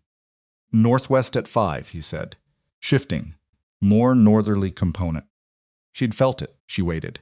The wind moved through another 30 seconds of variable behavior, the flag-like oscillation of an atmospheric system at a minor inflection point, and then at 309 and some seconds, it settled. Northwest at 6, Ray said, steady. She felt the steadiness before he said it. Cardinal was still at the window. Elena Cross's heartbeat dropped to the particular low cadence she'd developed over years of practice, and necessity not controlled through effort at this point, just the body's learned response to the specific combination of prone position, scope picture, and the crystallized instant of readiness. Her right index finger moved from the guard to the trigger. one complete exhale, the space between heartbeats. She fired. The Barrett's report was enormous in the thin mountain air, a flat, massive crack that rolled across the valley and off the far ridgeline and came back as echo 2 seconds later. A sound that had no analog in ordinary human experience. The particular sonic violence of a 0.5 caliber rifle operating at its purpose. The recoil pushed the muzzle up and back, and Elena absorbed it and brought the scope back to the target in 2 seconds. Standard follow-through. Standard reacquisition. The window was empty. Reyes had his optics on the building. 3 seconds of silence that felt considerably longer. Then, impact confirmed. Target down. His voice was flat and professional, and there was a small, controlled quality to his exhale that told Elena something about what it cost him to deliver that information in that tone. Cardinal is down, Elena said. Webb, already on it. Webb was already on the radio, his voice rapid and quiet. Nightfall, nightfall, this is Overwatch. Execute, execute, execute. Confirm execute. The radio crackled. Then the rescue element commander's voice. Overwatch, nightfall copies. Moving. Below them, in the city, something was beginning. Elena rose from the prone position, her left hip reporting the bruise it had accumulated over the past hour and 20 minutes. She began breaking down the Barrett bolt carrier, barrel, components back into the case, the reverse of the 93-second assembly, her hands moving with the same automatic precision in the dark. 2 minutes to pack, she told Reyes. Webb, what's our egress? Same route. Southern approach to the extraction point. Helicopter window is 30 minutes from now. Then we're moving in 2. She got the Barrett case closed and latched, and was on her feet with the case shouldered when the first sound came from the city below. Not gunfire, not yet, but the particular quality of urban disturbance that preceded gunfire, the kind of noise that was less a sound than a pressure change, a shift in the city's ambient register. Contact? Reyes said to Park. Not us, Park said, looking at his radio. Rescue element is inside the compound. They're moving. Elena started moving toward the egress route. She made it approximately 40 meters down the ridge before the night lit up.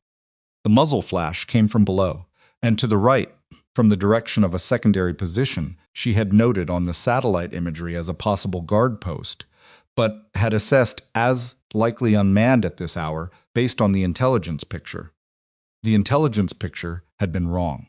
2 fighters, at minimum, positioned on a lower shelf of the ridge, and they had either heard the shot or been alerted by radio, and they had acquired the movement of the 6-person element moving on the ridgeline, and they were shooting at the silhouettes against the starred sky.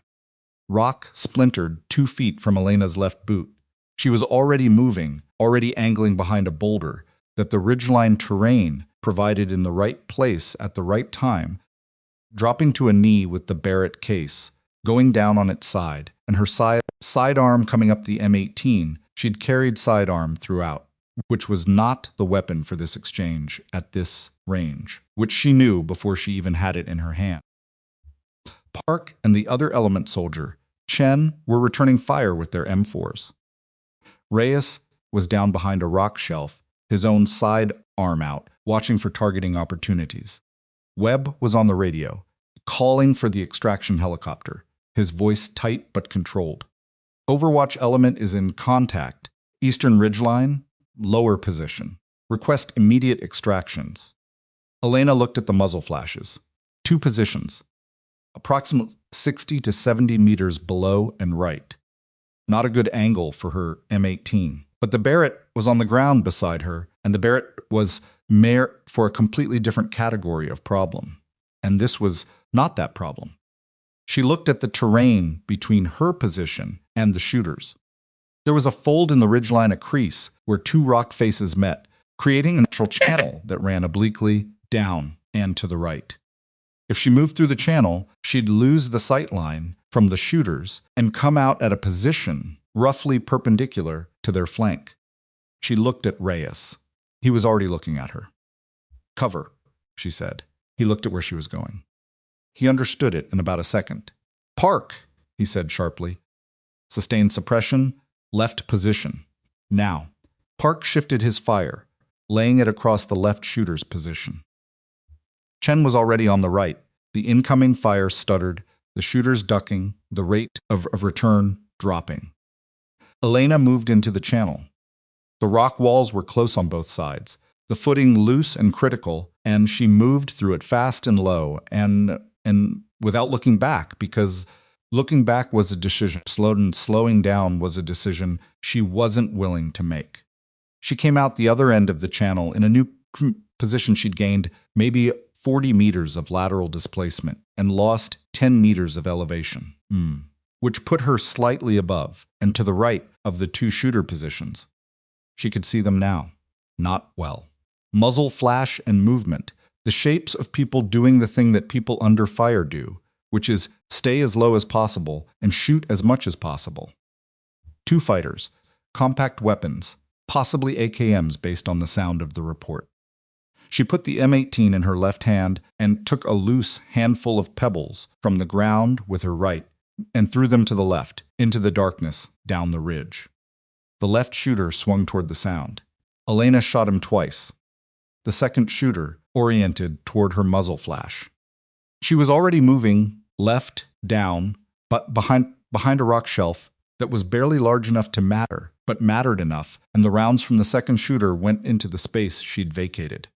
She came back up on the right side of the rock shelf and shot the second shooter once. The incoming fire stopped. She stayed in position for 3 seconds, listening. Nothing moved below her on the ridge. The city sounds were different now. She could hear, even at this distance, the particular sound signature of the rescue element moving through urban terrain, the radio traffic coming through Webb's earpiece, carrying the controlled chaos of a team in motion, voices cutting over each other in the compressed syntax of people moving fast under pressure. Then, nightfall to Overwatch. We have all 16. Repeat, all 16. We are moving to extraction. Elena exhaled. She keyed her own radio. Overwatch to nightfall. Copy all 16. Overwatch element is clear on the ridge. Proceeding to extraction point. She moved back up through the channel to rejoin the element. Reyes was on his feet when she came out. He looked at her at the M18 in her hand, at the direction she'd come from. Come from? And his expression did the thing that expressions sometimes did when a person was absorbing information that didn't fit the model they'd been operating on. Not shock. More like the specific recalibration of someone who thought they understood a situation and has discovered there was an additional layer they hadn't accounted for. He didn't say anything about it. Ready to move? Elena asked. Ready, he said. They moved. The extraction helicopter arrived at the designated point 18 minutes later, which was 3 minutes late, which felt like considerably more from the ground. Elena spent those 3 minutes in a low crouch behind rock cover, with Reyes to her left and Park and Chen to her right and Webb on the radio managing the timeline, and she listened to the rescue element's progress through the radio traffic and tracked it against her mental map of the city below. The element was moving cleanly. The absence of Cardinal had done what it was supposed to do. The secondary leadership of the militant group had not responded with any organized coherence. The kill protocol had not been executed, and 16 people were being moved through the city in a column that was, according to Nightfall's transmissions, encountering nothing more organized than scattered, uncoordinated movement. When the helicopter touched down and the rotor wash hit her face, Elena stood up from the crouch and walked to it without hurrying and got in. She sat in the canvas seat nearest the door and put the Barrett case between her boots and held it there with both hands. As the helicopter lifted off the plateau and banked toward the staging base, the city of Marath falling away below and becoming a pattern of sparse lights against the dark valley. And somewhere in that pattern, 12 people were moving fast through dark streets with 16 civilians, and the math of it was complete.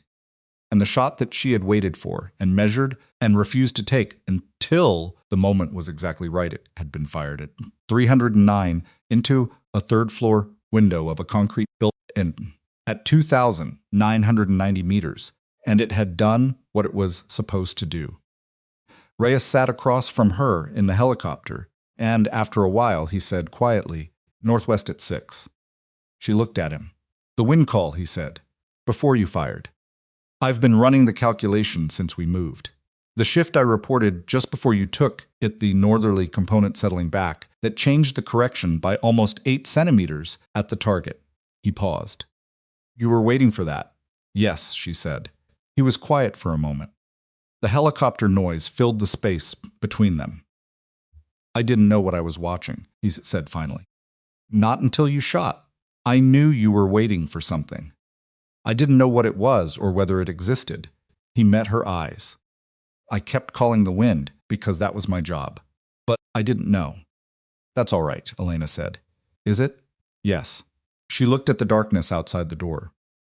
"You called what was there. That's all it needed to be."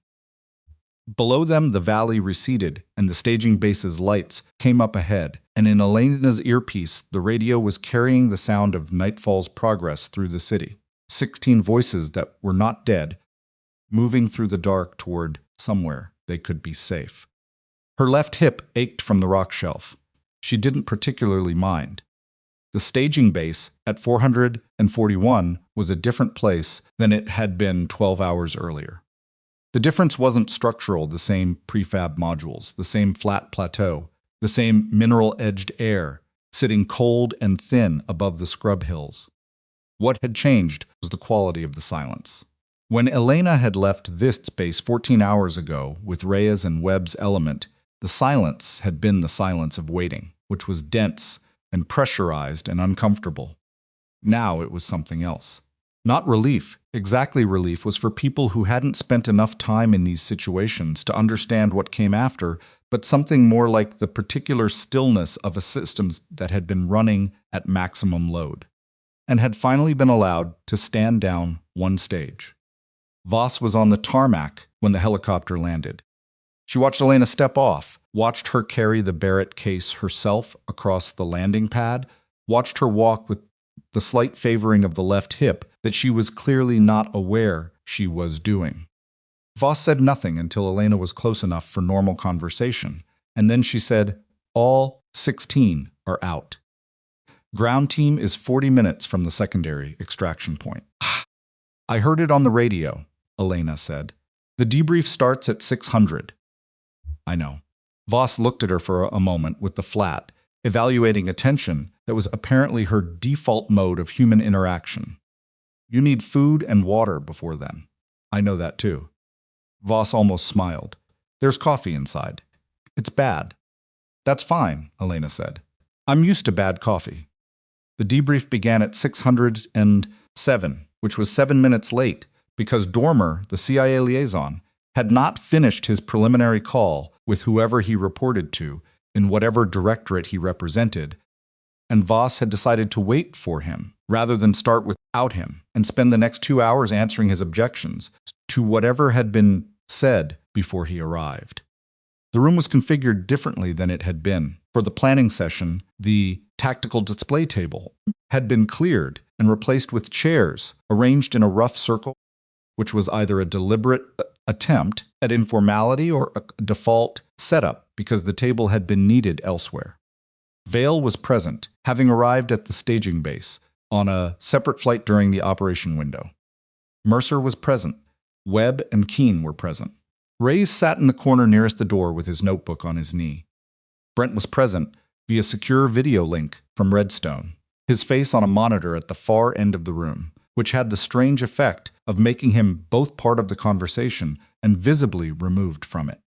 Xena sat in the center of the circle and understood, without anyone telling her, that this configuration was not accidental. Voss ran the debrief with the same directness she brought to everything chronological, specific, no editorializing. She walked through the timeline from infiltration to extraction, pausing at key decision points and asking Elena to speak to her process. Elena answered each question with the same precision she'd applied to the shot itself, factual, complete, not embellished, not diminished.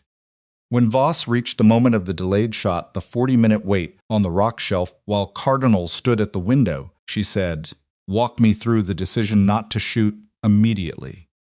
"The wind had a northerly component that I hadn't fully characterized," Elena said.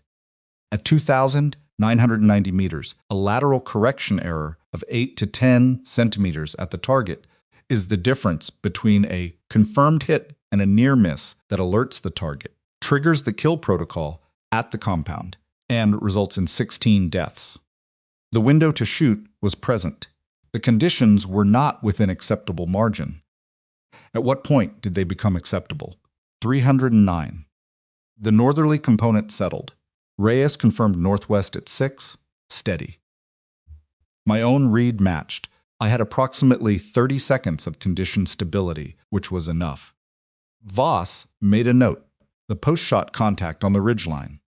2 fighters at a secondary position I'd assessed as likely unmanned based on the intelligence picture. The assessment was wrong. They engaged when we began moving. A pause. I neutralized both. Voss looked up from her notes.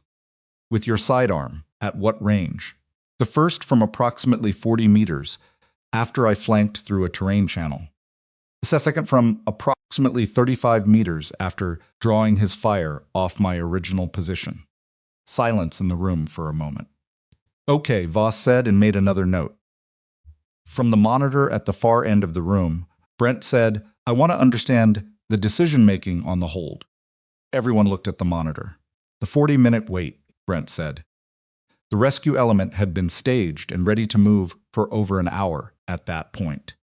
Every minute of hold is operational exposure for 12 personnel sitting in vehicles in an urban environment. At what point does the risk of the hold outweigh the risk of a suboptimal shot condition? Elena looked at the monitor. The risk of the hold for the rescue element is real but manageable. 12 trained personnel in covered vehicles are in a defensible position as long as they're not compromised. The risk of a suboptimal shot is that 16 people die in the next 90 seconds. Those are not equivalent risk profiles. The element's position was not indefinitely sustainable. I know. That's why I didn't hold for 41 minutes. Brent's jaw moved. You're saying your judgment on the margin call was correct. I'm saying the shot hit and all 16 people are alive. Whether my judgment was correct is something you can argue about. The outcome is not in dispute. The room was very quiet. Vale was looking at his hands. Mercer was looking at Elena. Brent said, I'm not disputing the outcome, Sergeant. I'm asking about decision authority. In the field, with a mission of this sensitivity, the decision to hold or shoot should have a command element. General Brent. Voss's voice was flat and carried no particular heat. The condition for the mission, agreed at command level before deployment, was that the shot decision belonged to the shooter. That condition was accepted. If you want to revisit the command structure for future operations, that's a separate conversation. Brent looked at Voss on the monitor. Something moved across his face, not anger, exactly. More like a man who has pushed on a wall and found it solid and is deciding whether to push again. He decided not to. Noted, he said. The debrief ran 2.5 hours.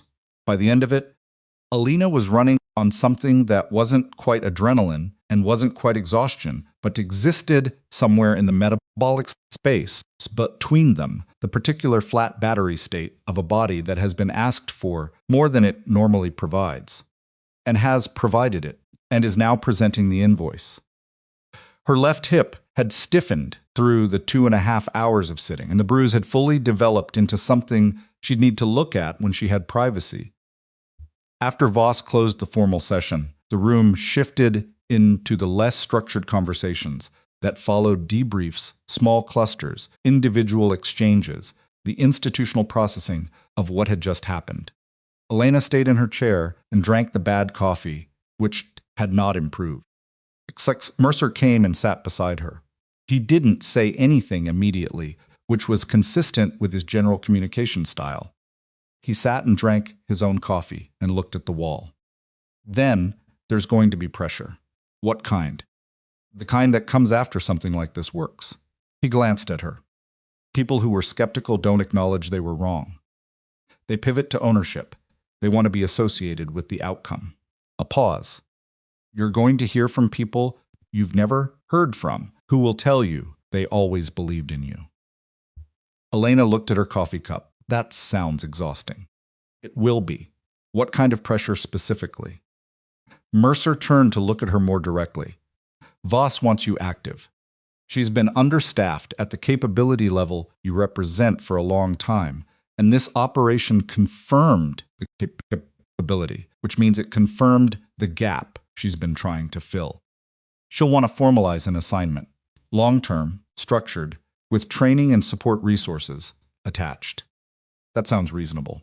The second kind of pressure is political. The operation is classified, but outcomes at this level have a way of producing institutional attention even without full disclosure. There are people in oversight positions, appropriations, intelligence committees who will become aware that a classified long-range engagement resolved a hostage situation, and some of those people will want a demonstration, a proof of concept that they can attach their name to. Elena was quiet. Tell me what that means, she said. It means someone may ask you to shoot in front of an audience, Mercer said, at ranges and under conditions designed to be impressive rather than operationally relevant. The quality of Elena's silence changed. Mercer recognized it. He'd seen it in the weapons vault, at the briefing table, in the field when she was waiting for a wind condition to settle. The silence of a person processing a problem they find genuinely distasteful. No, she said. I'm not recommending it. Good. I'm telling you it may be asked. She looked at him. And I'm telling you the answer now, so you can communicate it in whatever direction it needs to go. Mercer nodded. He drank his coffee. The third kind of pressure, he said, is the one you need to think most carefully about. There will be an assignment offer. When it comes, it will have specific terms. You should negotiate those terms before you accept anything, and you should be very specific about what you need and what you won't do. He paused. You have more leverage right now than you may realize. Use it. Elena looked at him for a long moment. Why are you telling me this? Because the last time you were in a position of leverage, nobody told you, and you ended up in a weapons vault in Nevada for 8 months. He stood. I'd prefer not to repeat that. He walked away. Elena sat with her bad coffee and thought about leverage and what it cost. Vale found her outside, an hour later.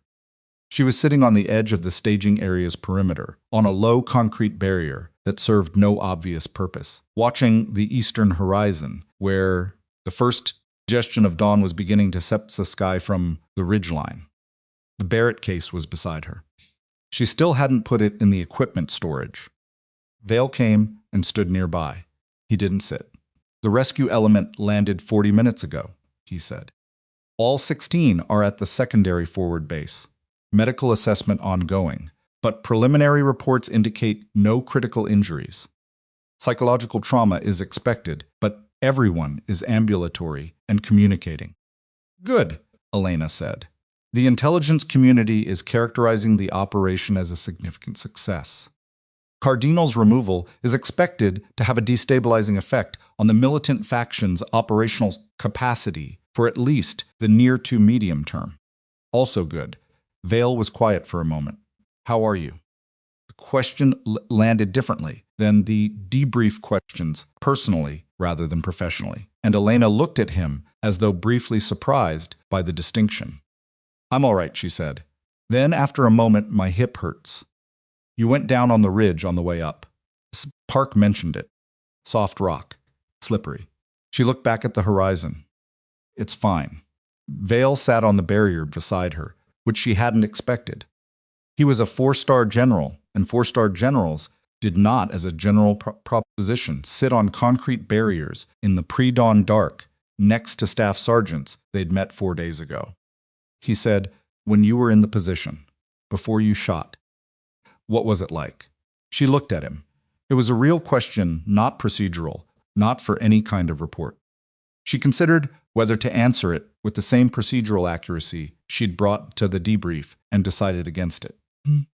Cold, she said. The rock was cold, and the wind was cold, and my hip was already going from the fall. Cardinal was in the window, and the shot was geometrically available for 40 minutes before I took it. She paused. The waiting it's not comfortable. It's never comfortable. The distance between the correct moment and the almost correct moment is invisible to everyone, except the person making the decision.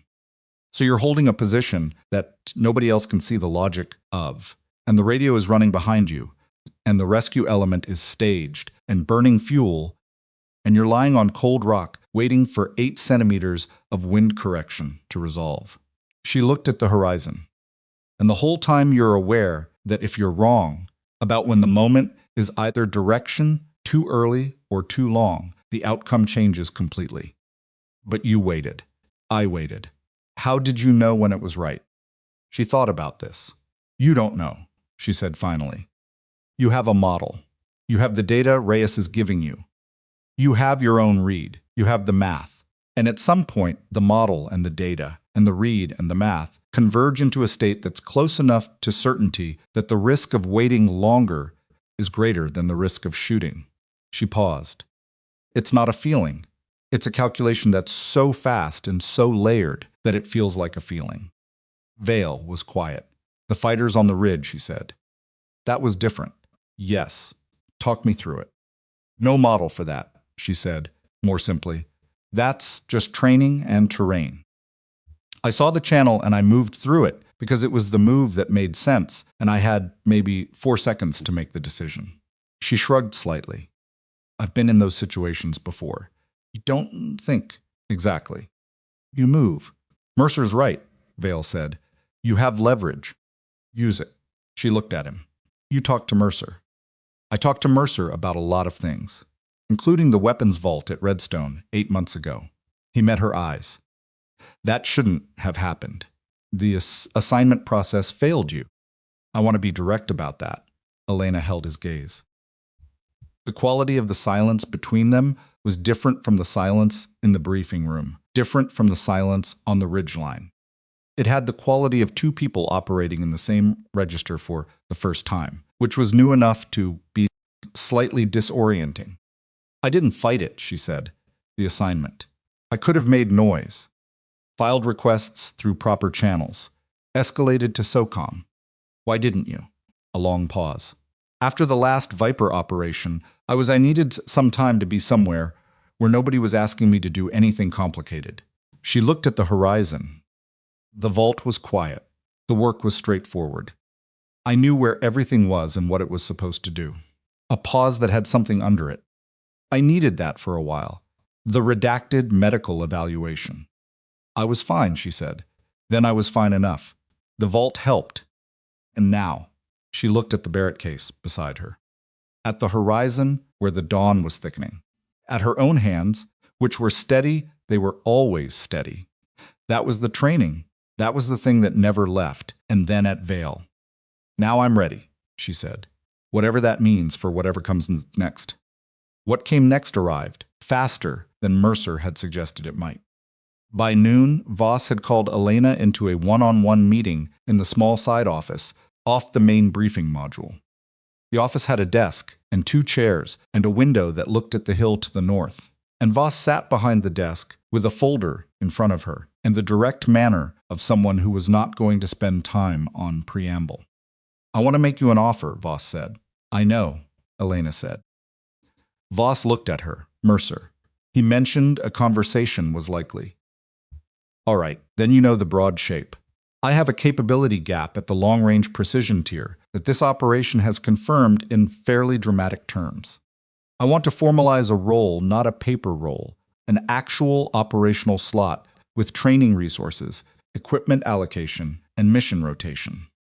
Working under my direct command structure with JSOC operational authority. Elena was quiet. What are the terms? She said. Promotion to Sergeant First Class, which is overdue by any reasonable assessment.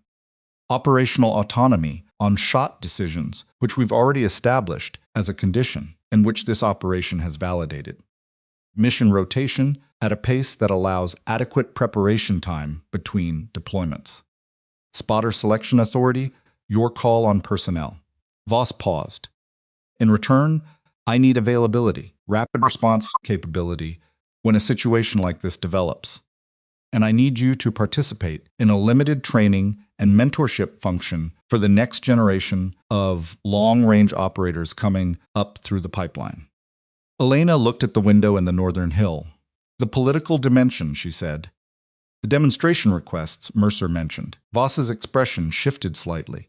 The shift of someone who has been asked a question they were hoping to avoid for a few more minutes. There is pressure from oversight level. One scheduled demonstration is likely unavoidable. The framing I've been given is a verification of capability for Senior Defense and Intelligence Committee members. I won't perform, Elena said.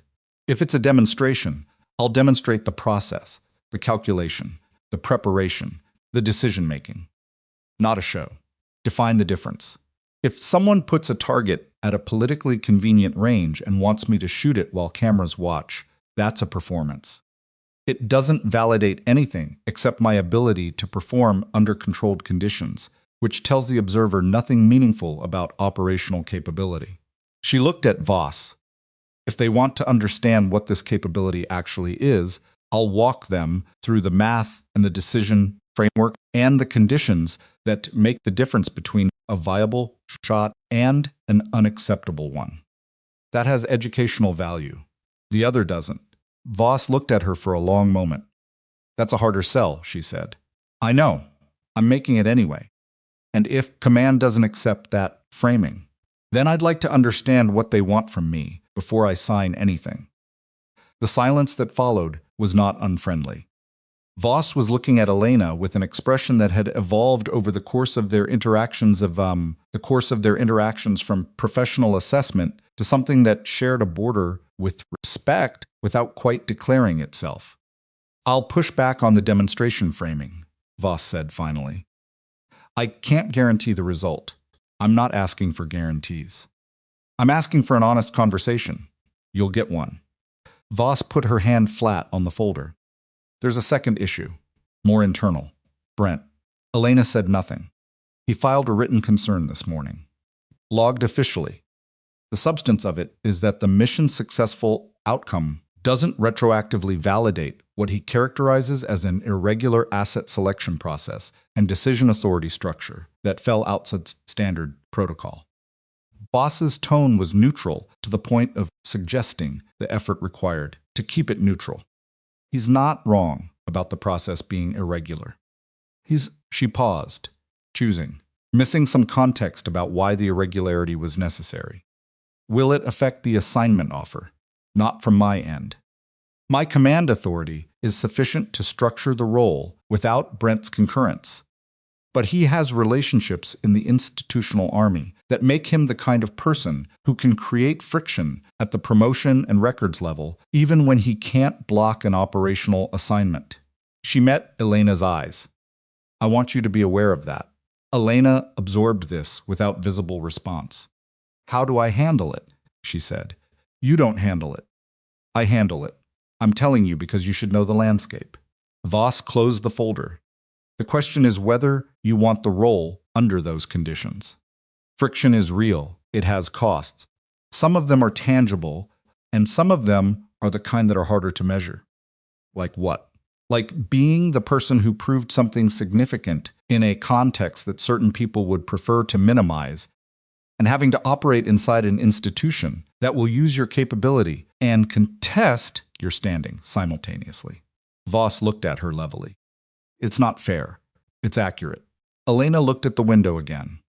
The hill to the north was fully lit. Now, the morning sun having cleared the eastern horizon, the scrub on the slope picking up color.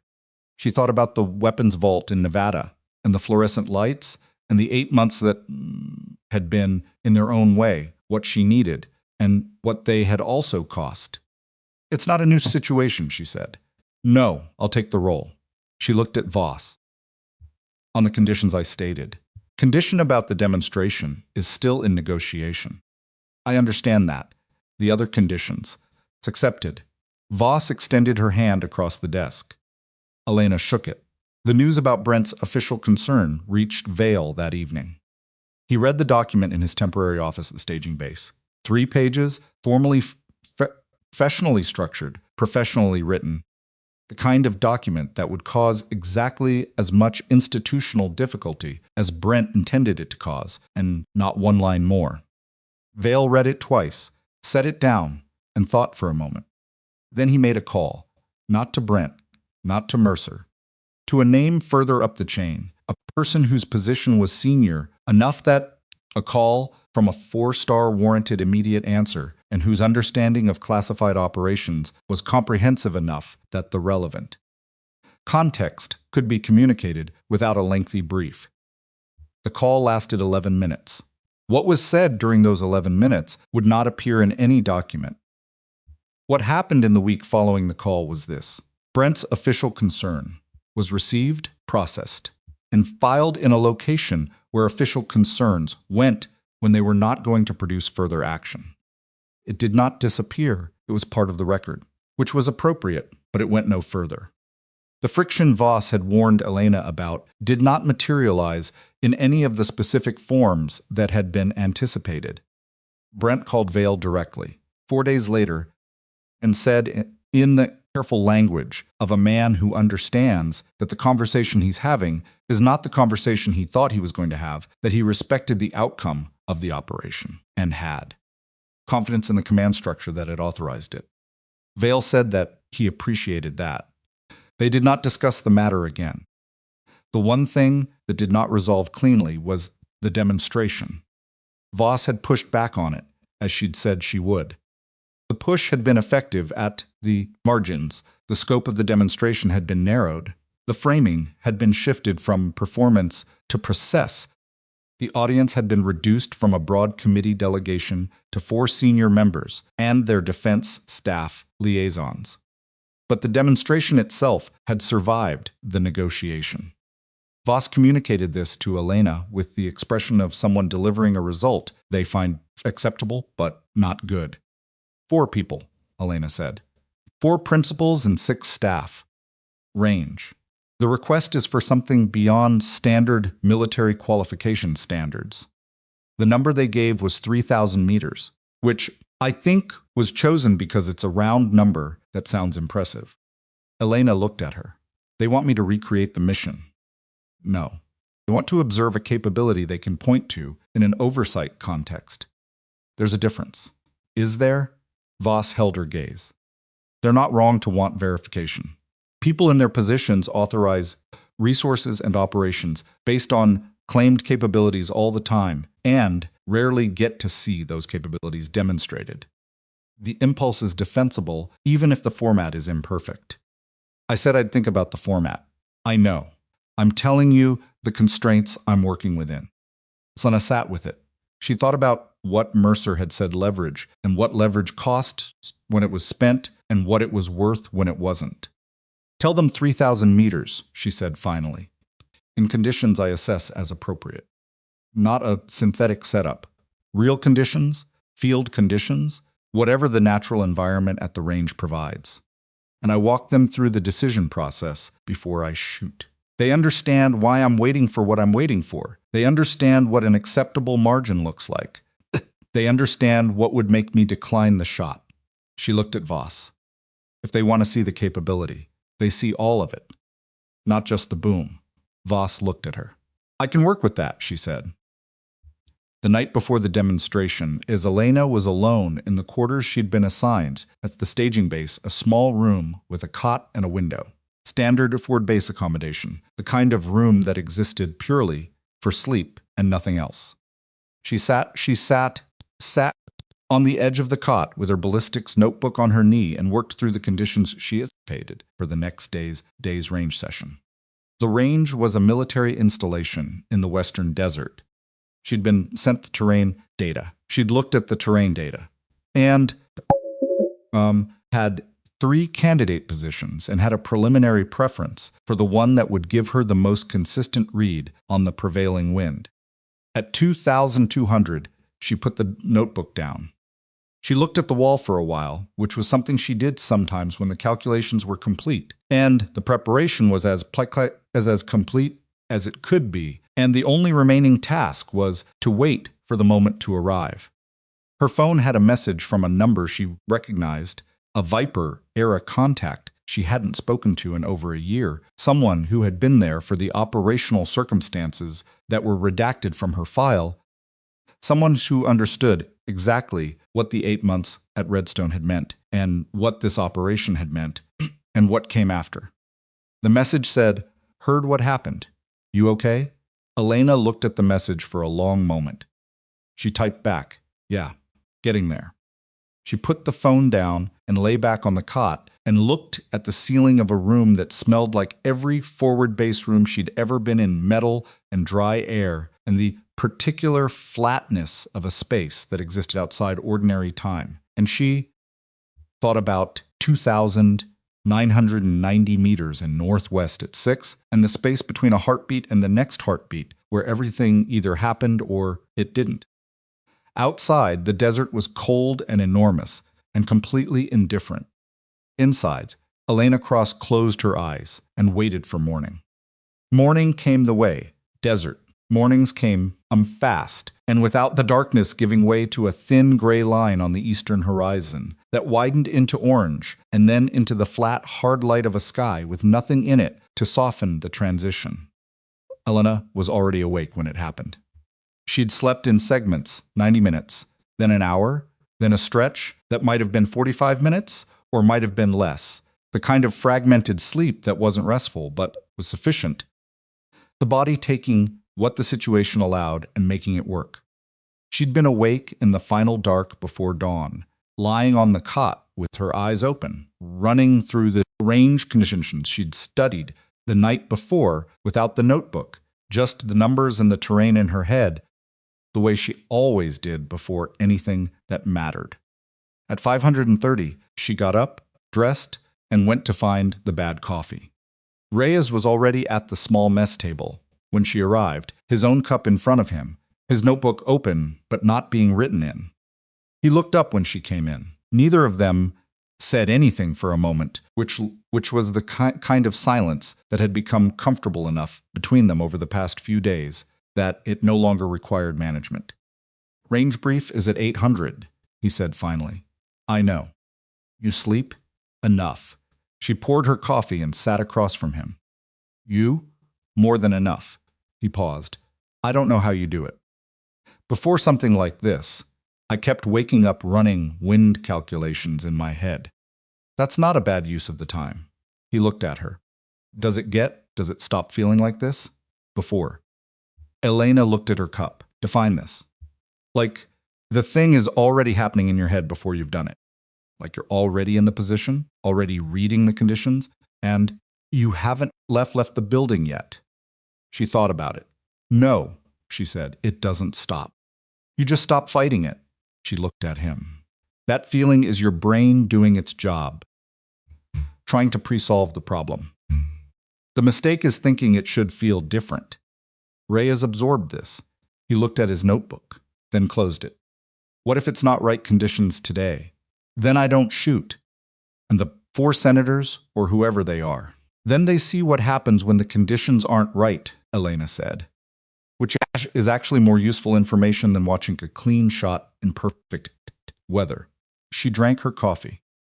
Real capability includes knowing when not to use it. The range was a 2-hour drive from the staging base, across the kind of high desert terrain that was beautiful, in a way that required some adjustment to perceive, not dramatic, not immediately arresting, but vast and detailed and indifferent in a manner that accumulated over distance into something like awe. Elena rode in the lead vehicle with Voss. Reyes was in the second vehicle. The 4 senior oversight members and their staff had traveled separately and were already at the range facility when the military convoy arrived in an administrative building, a long downrange corridor that stretched into the desert floor, and a fixed firing position at the far western end that had been set up with a Barrett in the configuration Elena had specified. 4 principals were not what Elena had expected.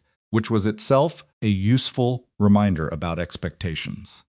Senator Fern Holt was approximately 60, with the particular physical stillness of someone who had been in rooms with difficult information for a very long time and had learned to receive it without broadcasting a reaction.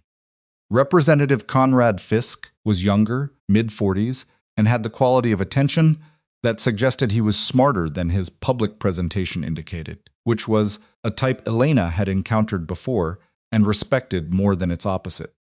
The two defense staff liaisons were both career military in civilian roles and brought with them the institutional fluency of people who understood exactly what they were looking at. The fourth principal was Brigadier General Brent. Elena saw him when she came through the administrative building and registered his presence in the same flat, processing way. She registered environmental data, a fact, a variable, to be incorporated. He was standing near the window that looked downrange, and he turned when she entered. Their eyes met. Neither of them changed expression. He nodded, slightly. She nodded back. Voss conducted the initial briefing in the administrative building, the parameters of the demonstration, the safety protocols, the range setup. Elena listened to the first part of the briefing, and then Voss turned it over to her. Elena stood at the front of the room and looked at the four principals and their staff. She had no prepared remarks. She had notes in her ballistics notebook, which she held but didn't open yet.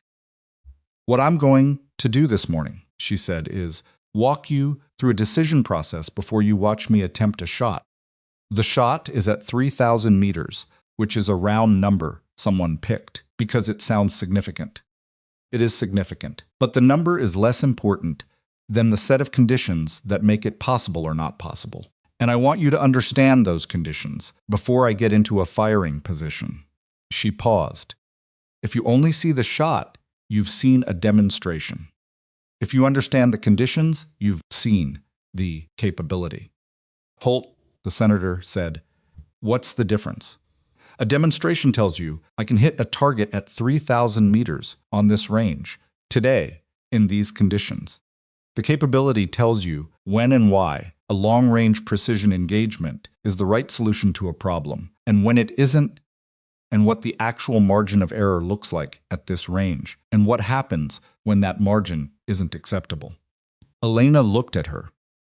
"The first is a performance. The second is what you're here to understand." Holt looked at her for a long moment. "Go ahead," she said. Elena opened her notebook. For the next 40 minutes, she walked them through the physics, not in technical jargon, but in the language of physical cause and effect that any intelligent non-specialist could follow. She talked about bullet drop at extreme range and what the numbers actually meant in terms of correction. She talked about wind not as a single variable, but as a system of variables across the flight path. The difference between what the wind did at the firing position and what it did at the midpoint and what it did at the target, and how a shooter had to build a model of all three simultaneously. She talked about the Coriolis effect, which made Fisk skeptical until she demonstrated the calculation, and the numbers came out to a lateral correction that was not trivially small. She talked about the decision not to shoot. The hardest part of this capability, she said, is not the shot. The shot, when the conditions are right, is the result of preparation. The hardest part is the decision to hold, to be in a position with a viable shot available, and the target present and the window open, and to determine that the conditions are outside acceptable margin and not shoot.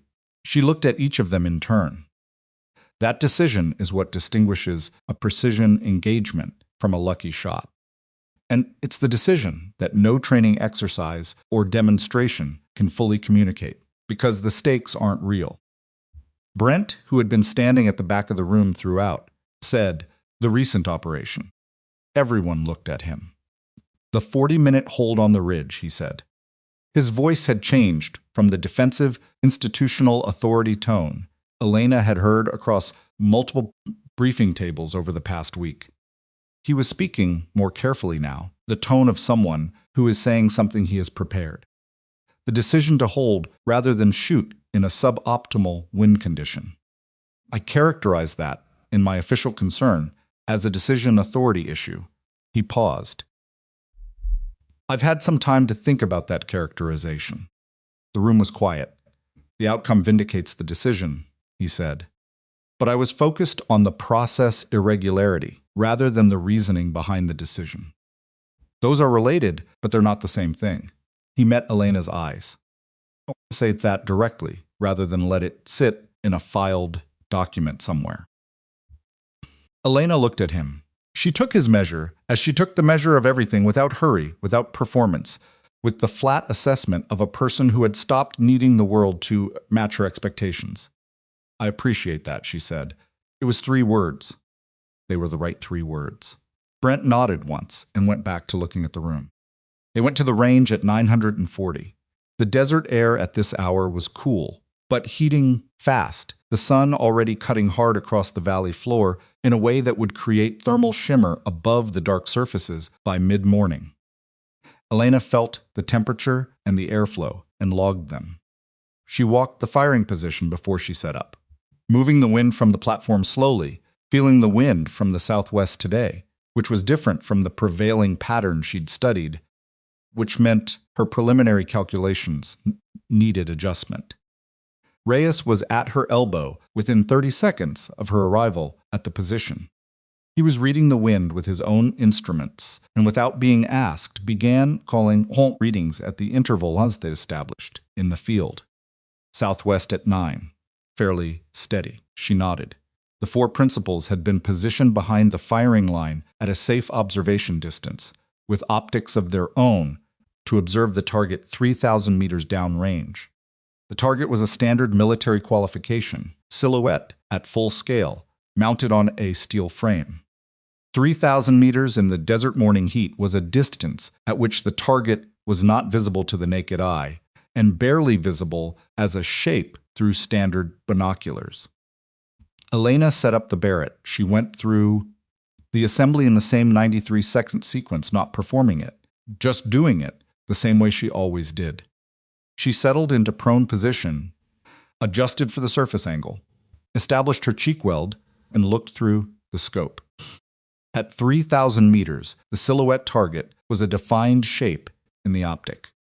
She could see the steel frame mount, the target face, the reflective markers at the corners that the range staff used for spotting. She could also see 3,000 meters of air away, the slight shimmer that was already beginning to develop above the valley floor as the sun heated the dark ground surface. Thermals. Variable. Possible problem.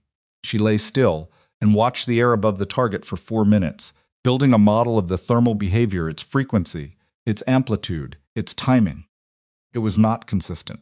That was the honest answer. It was not consistent enough to factor out cleanly. She could feel the 4 principals and their staff watching from behind her. She could feel Brent watching. She was aware of all of it, and she set it aside with the same deliberate separation she'd practiced for years, the act of narrowing the operational environment down to what was actually relevant. The scope picture, the wind in Reyes's calls, the thermal pattern in the air above the target, the math. Southwest at 8, Reyes said. Steady. She updated her hold. Holt, from behind the firing line, said something quietly to one of her staff. Elena didn't hear the words, but she heard the tone, not impatient, but inquiring. 4 more minutes passed. Southwest at 8, Reyes said. Shifting. More westerly component. She waited. The thermal pattern above the target went through a cycle, shimmer settle, and she tracked it and began to see the periodicity in it, the rhythm, the predictable pattern of unpredictability that was actually its own kind of data. Between a shimmer cycle. Southwest at 7, Reyes said. Steady. The thermal was in its settle phase. Elena's heartbeat dropped. She fired.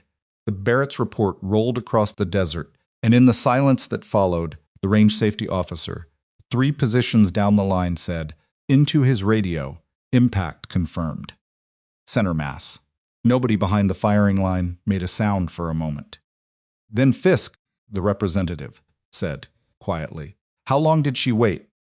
one of the defense liaisons, who'd been timing 9 minutes, 20 seconds from final position setup. Fisk was quiet. Elena rose from the prone position, began the breakdown sequence.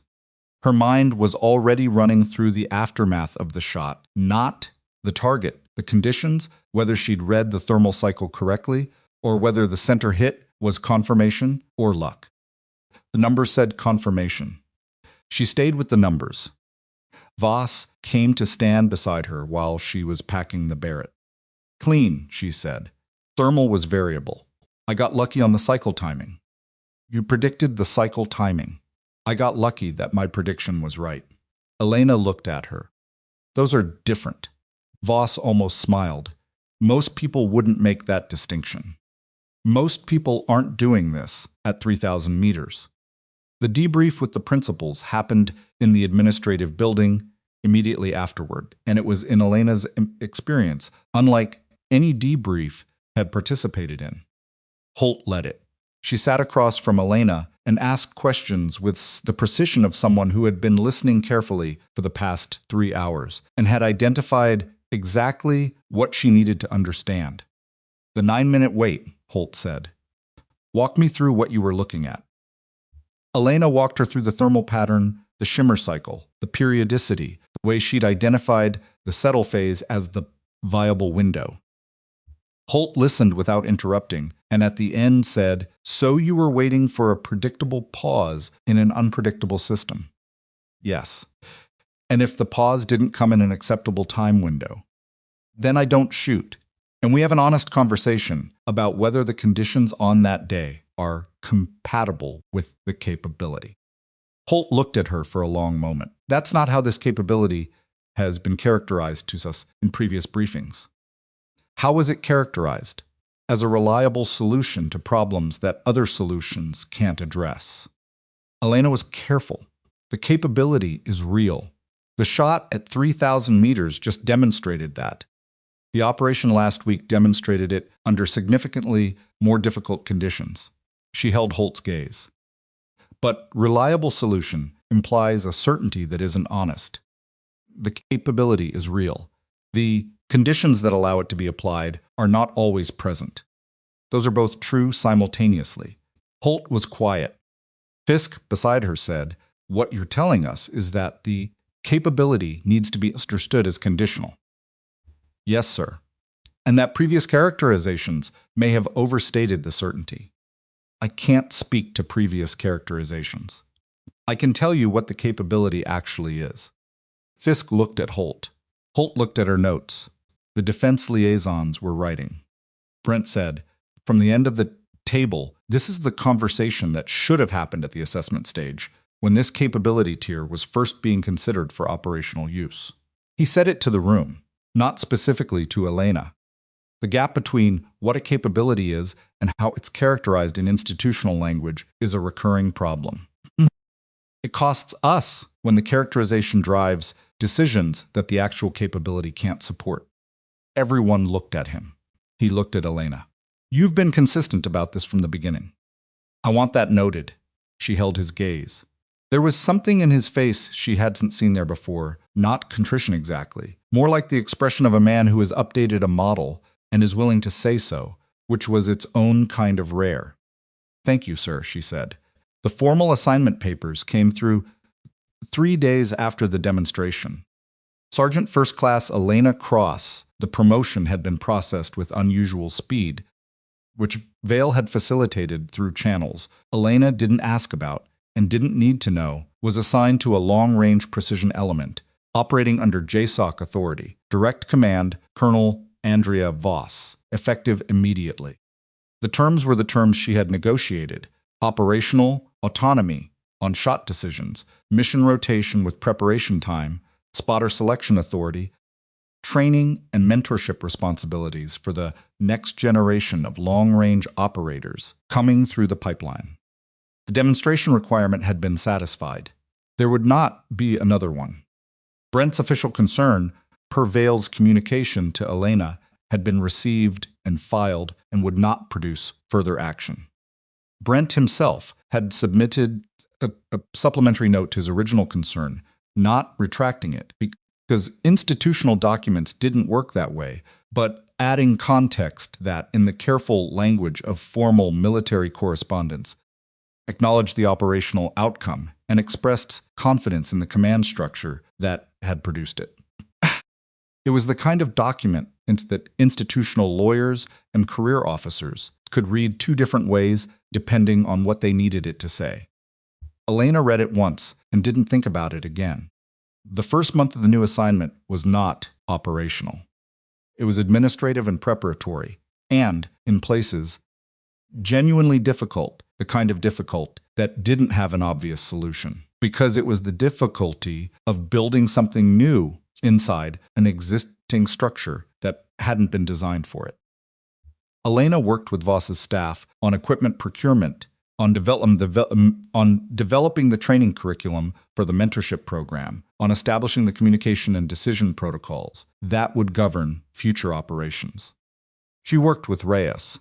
That had been her choice. She'd exercised her spotter selection authority on the first day and named him without making a production of it, just put his name on the assignment request and sent it through the channel. He'd reported 3 days later, and they'd started working together in the formal capacity that the field relationship had suggested they'd earned. He was better than she'd expected, which was itself a commentary on how good she'd thought he was in the field. The training program was harder to build than the equipment acquisition. Elena spent 2 weeks developing the curriculum before she understood what was wrong with her first approach, which was that she'd been trying to teach the technical elements. First, the physics, the ballistics, the equipment, and then build toward the decision-making framework. The sequence was wrong. The decision-making framework was what the technical elements existed to serve, not the other way around. She rebuilt the curriculum from the decision point backward. The first module of the revised program was called When Not to Shoot, which made the training coordinator uncomfortable enough to ask her twice whether she'd meant to title it that way. She said yes, both times. The first cohort of 3 operators came through in the 5th week. Elena ran them through the curriculum over 6 days, at a range in the California high desert, Reyes assisting with the observation components. On the 4th day, she staged a scenario target present, shot geometrically available, conditions marginal, and told all 3 operators to make a decision. 2 of them shot, 1 of them held. She spent 3 hours with the 2 who had shot, not telling them they were wrong, but walking them through the specific condition data and asking them to show her their calculation process and watching where the calculation had been shortcut. She spent 45 minutes with the one who had held, asking him to articulate his reasoning. He laid it out precisely: the thermal behavior, the wind margin, the assessment of target stability. And at the end, he looked at her with the expression of someone who has done the correct thing and knows it, and is still slightly uncertain about whether the correct thing will be recognized as such. "That's right," Elena said. "That's exactly right." He exhaled. She drove back to the staging area that evening with Reyes in the passenger seat, operation and the high desert going dark around behind them, and the high desert going dark around the highway in a way that made the sky look very large. "The one who held," Reyes said. "He was nervous about it." "I know, but he held anyway." "Yes." Reyes was quiet for a mile. "Then, is that what you're trying to teach them?" "The holding." Elena looked at the road. "I'm trying to teach them that the shot and the hold are the same decision," she said. "One is not harder than the other. They're both the result of the same process. When the process is right, the decision follows from it." She paused. "Most people teach the shot. I'm teaching the process." 16 months after the operation in Barrett, Elena Cross was 31 years old and had run 4 operational deployments under the new assignment structure, all of them classified, none of them requiring a decision she wasn't prepared to make. She had also, in those 16 months, trained 11 operators in the precision engagement curriculum she'd built from the decision point backward. 3 of them had gone on to active deployment in the long-range tier. One of them had called her from a forward staging base to tell her that he'd held a shot for 20 attribute minutes in adverse conditions and taken it when the conditions converged and the target was confirmed. And his voice on the call had the quality of a person who has done something genuinely difficult and is still sorting through what it means. She'd said, 22 minutes is a long time. He'd said, you waited 40. Different conditions. Still, she'd smiled at that, alone in her office, the phone against her ear. You did the work, she said. That's what matters. Reyes had been promoted to Staff Sergeant. The promotion had been straightforward and deserved, and produced by nothing more complicated than a superior performance record, which was the way promotions were supposed to work, and sometimes did. Brent had retired. The retirement had been scheduled. He'd been inside the window for it, and Elena had heard about it through the institutional grapevine with the same neutral attention she applied to most institutional news.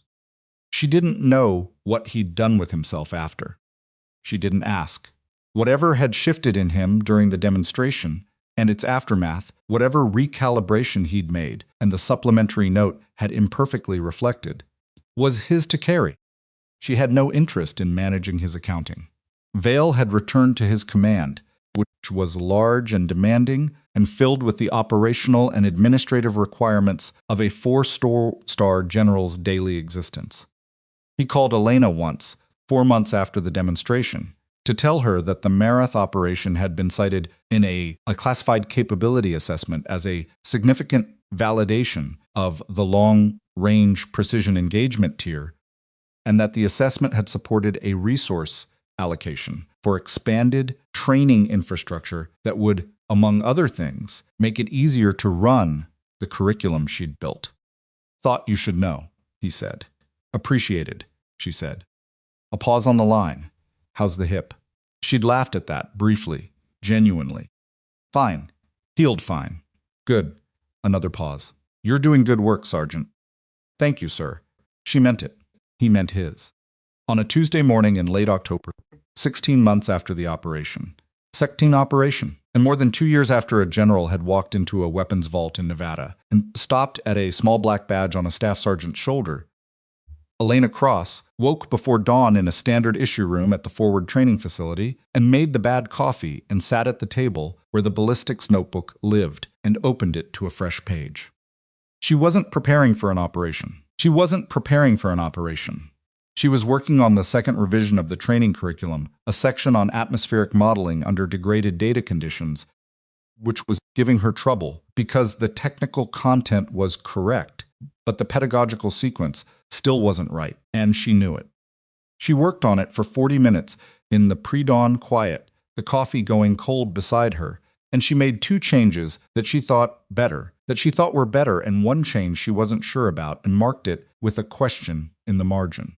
Reyes came in at 600, poured his own coffee, sat across from her, and said nothing. The silence had the same comfortable quality. It had developed over a year and a half of working in the same space toward the same end.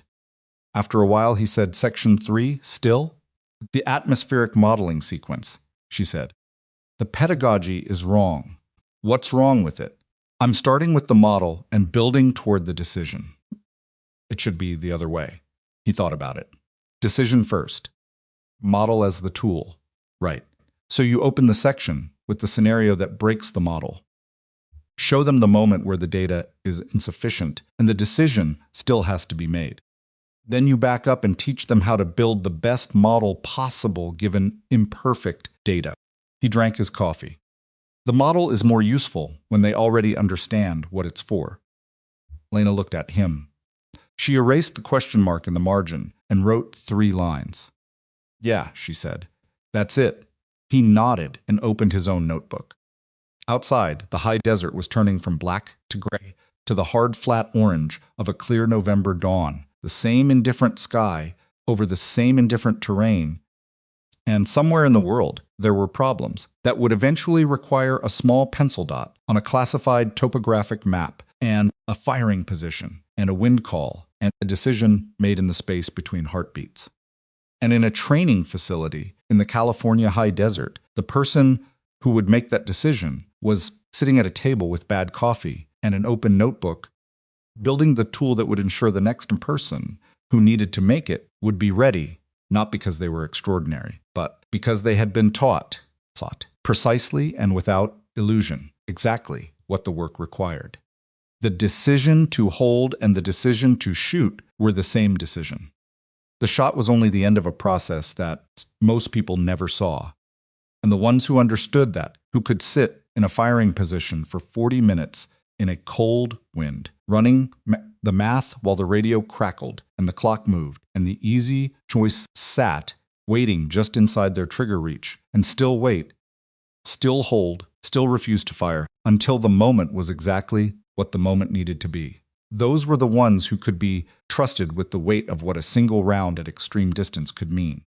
Not because they were fearless, because they knew what fear cost, and they had learned to pay it, and they had learned to keep working anyway. The ones who are never noticed, not because they hide, but because they are simply completely ready, are often the ones who change everything.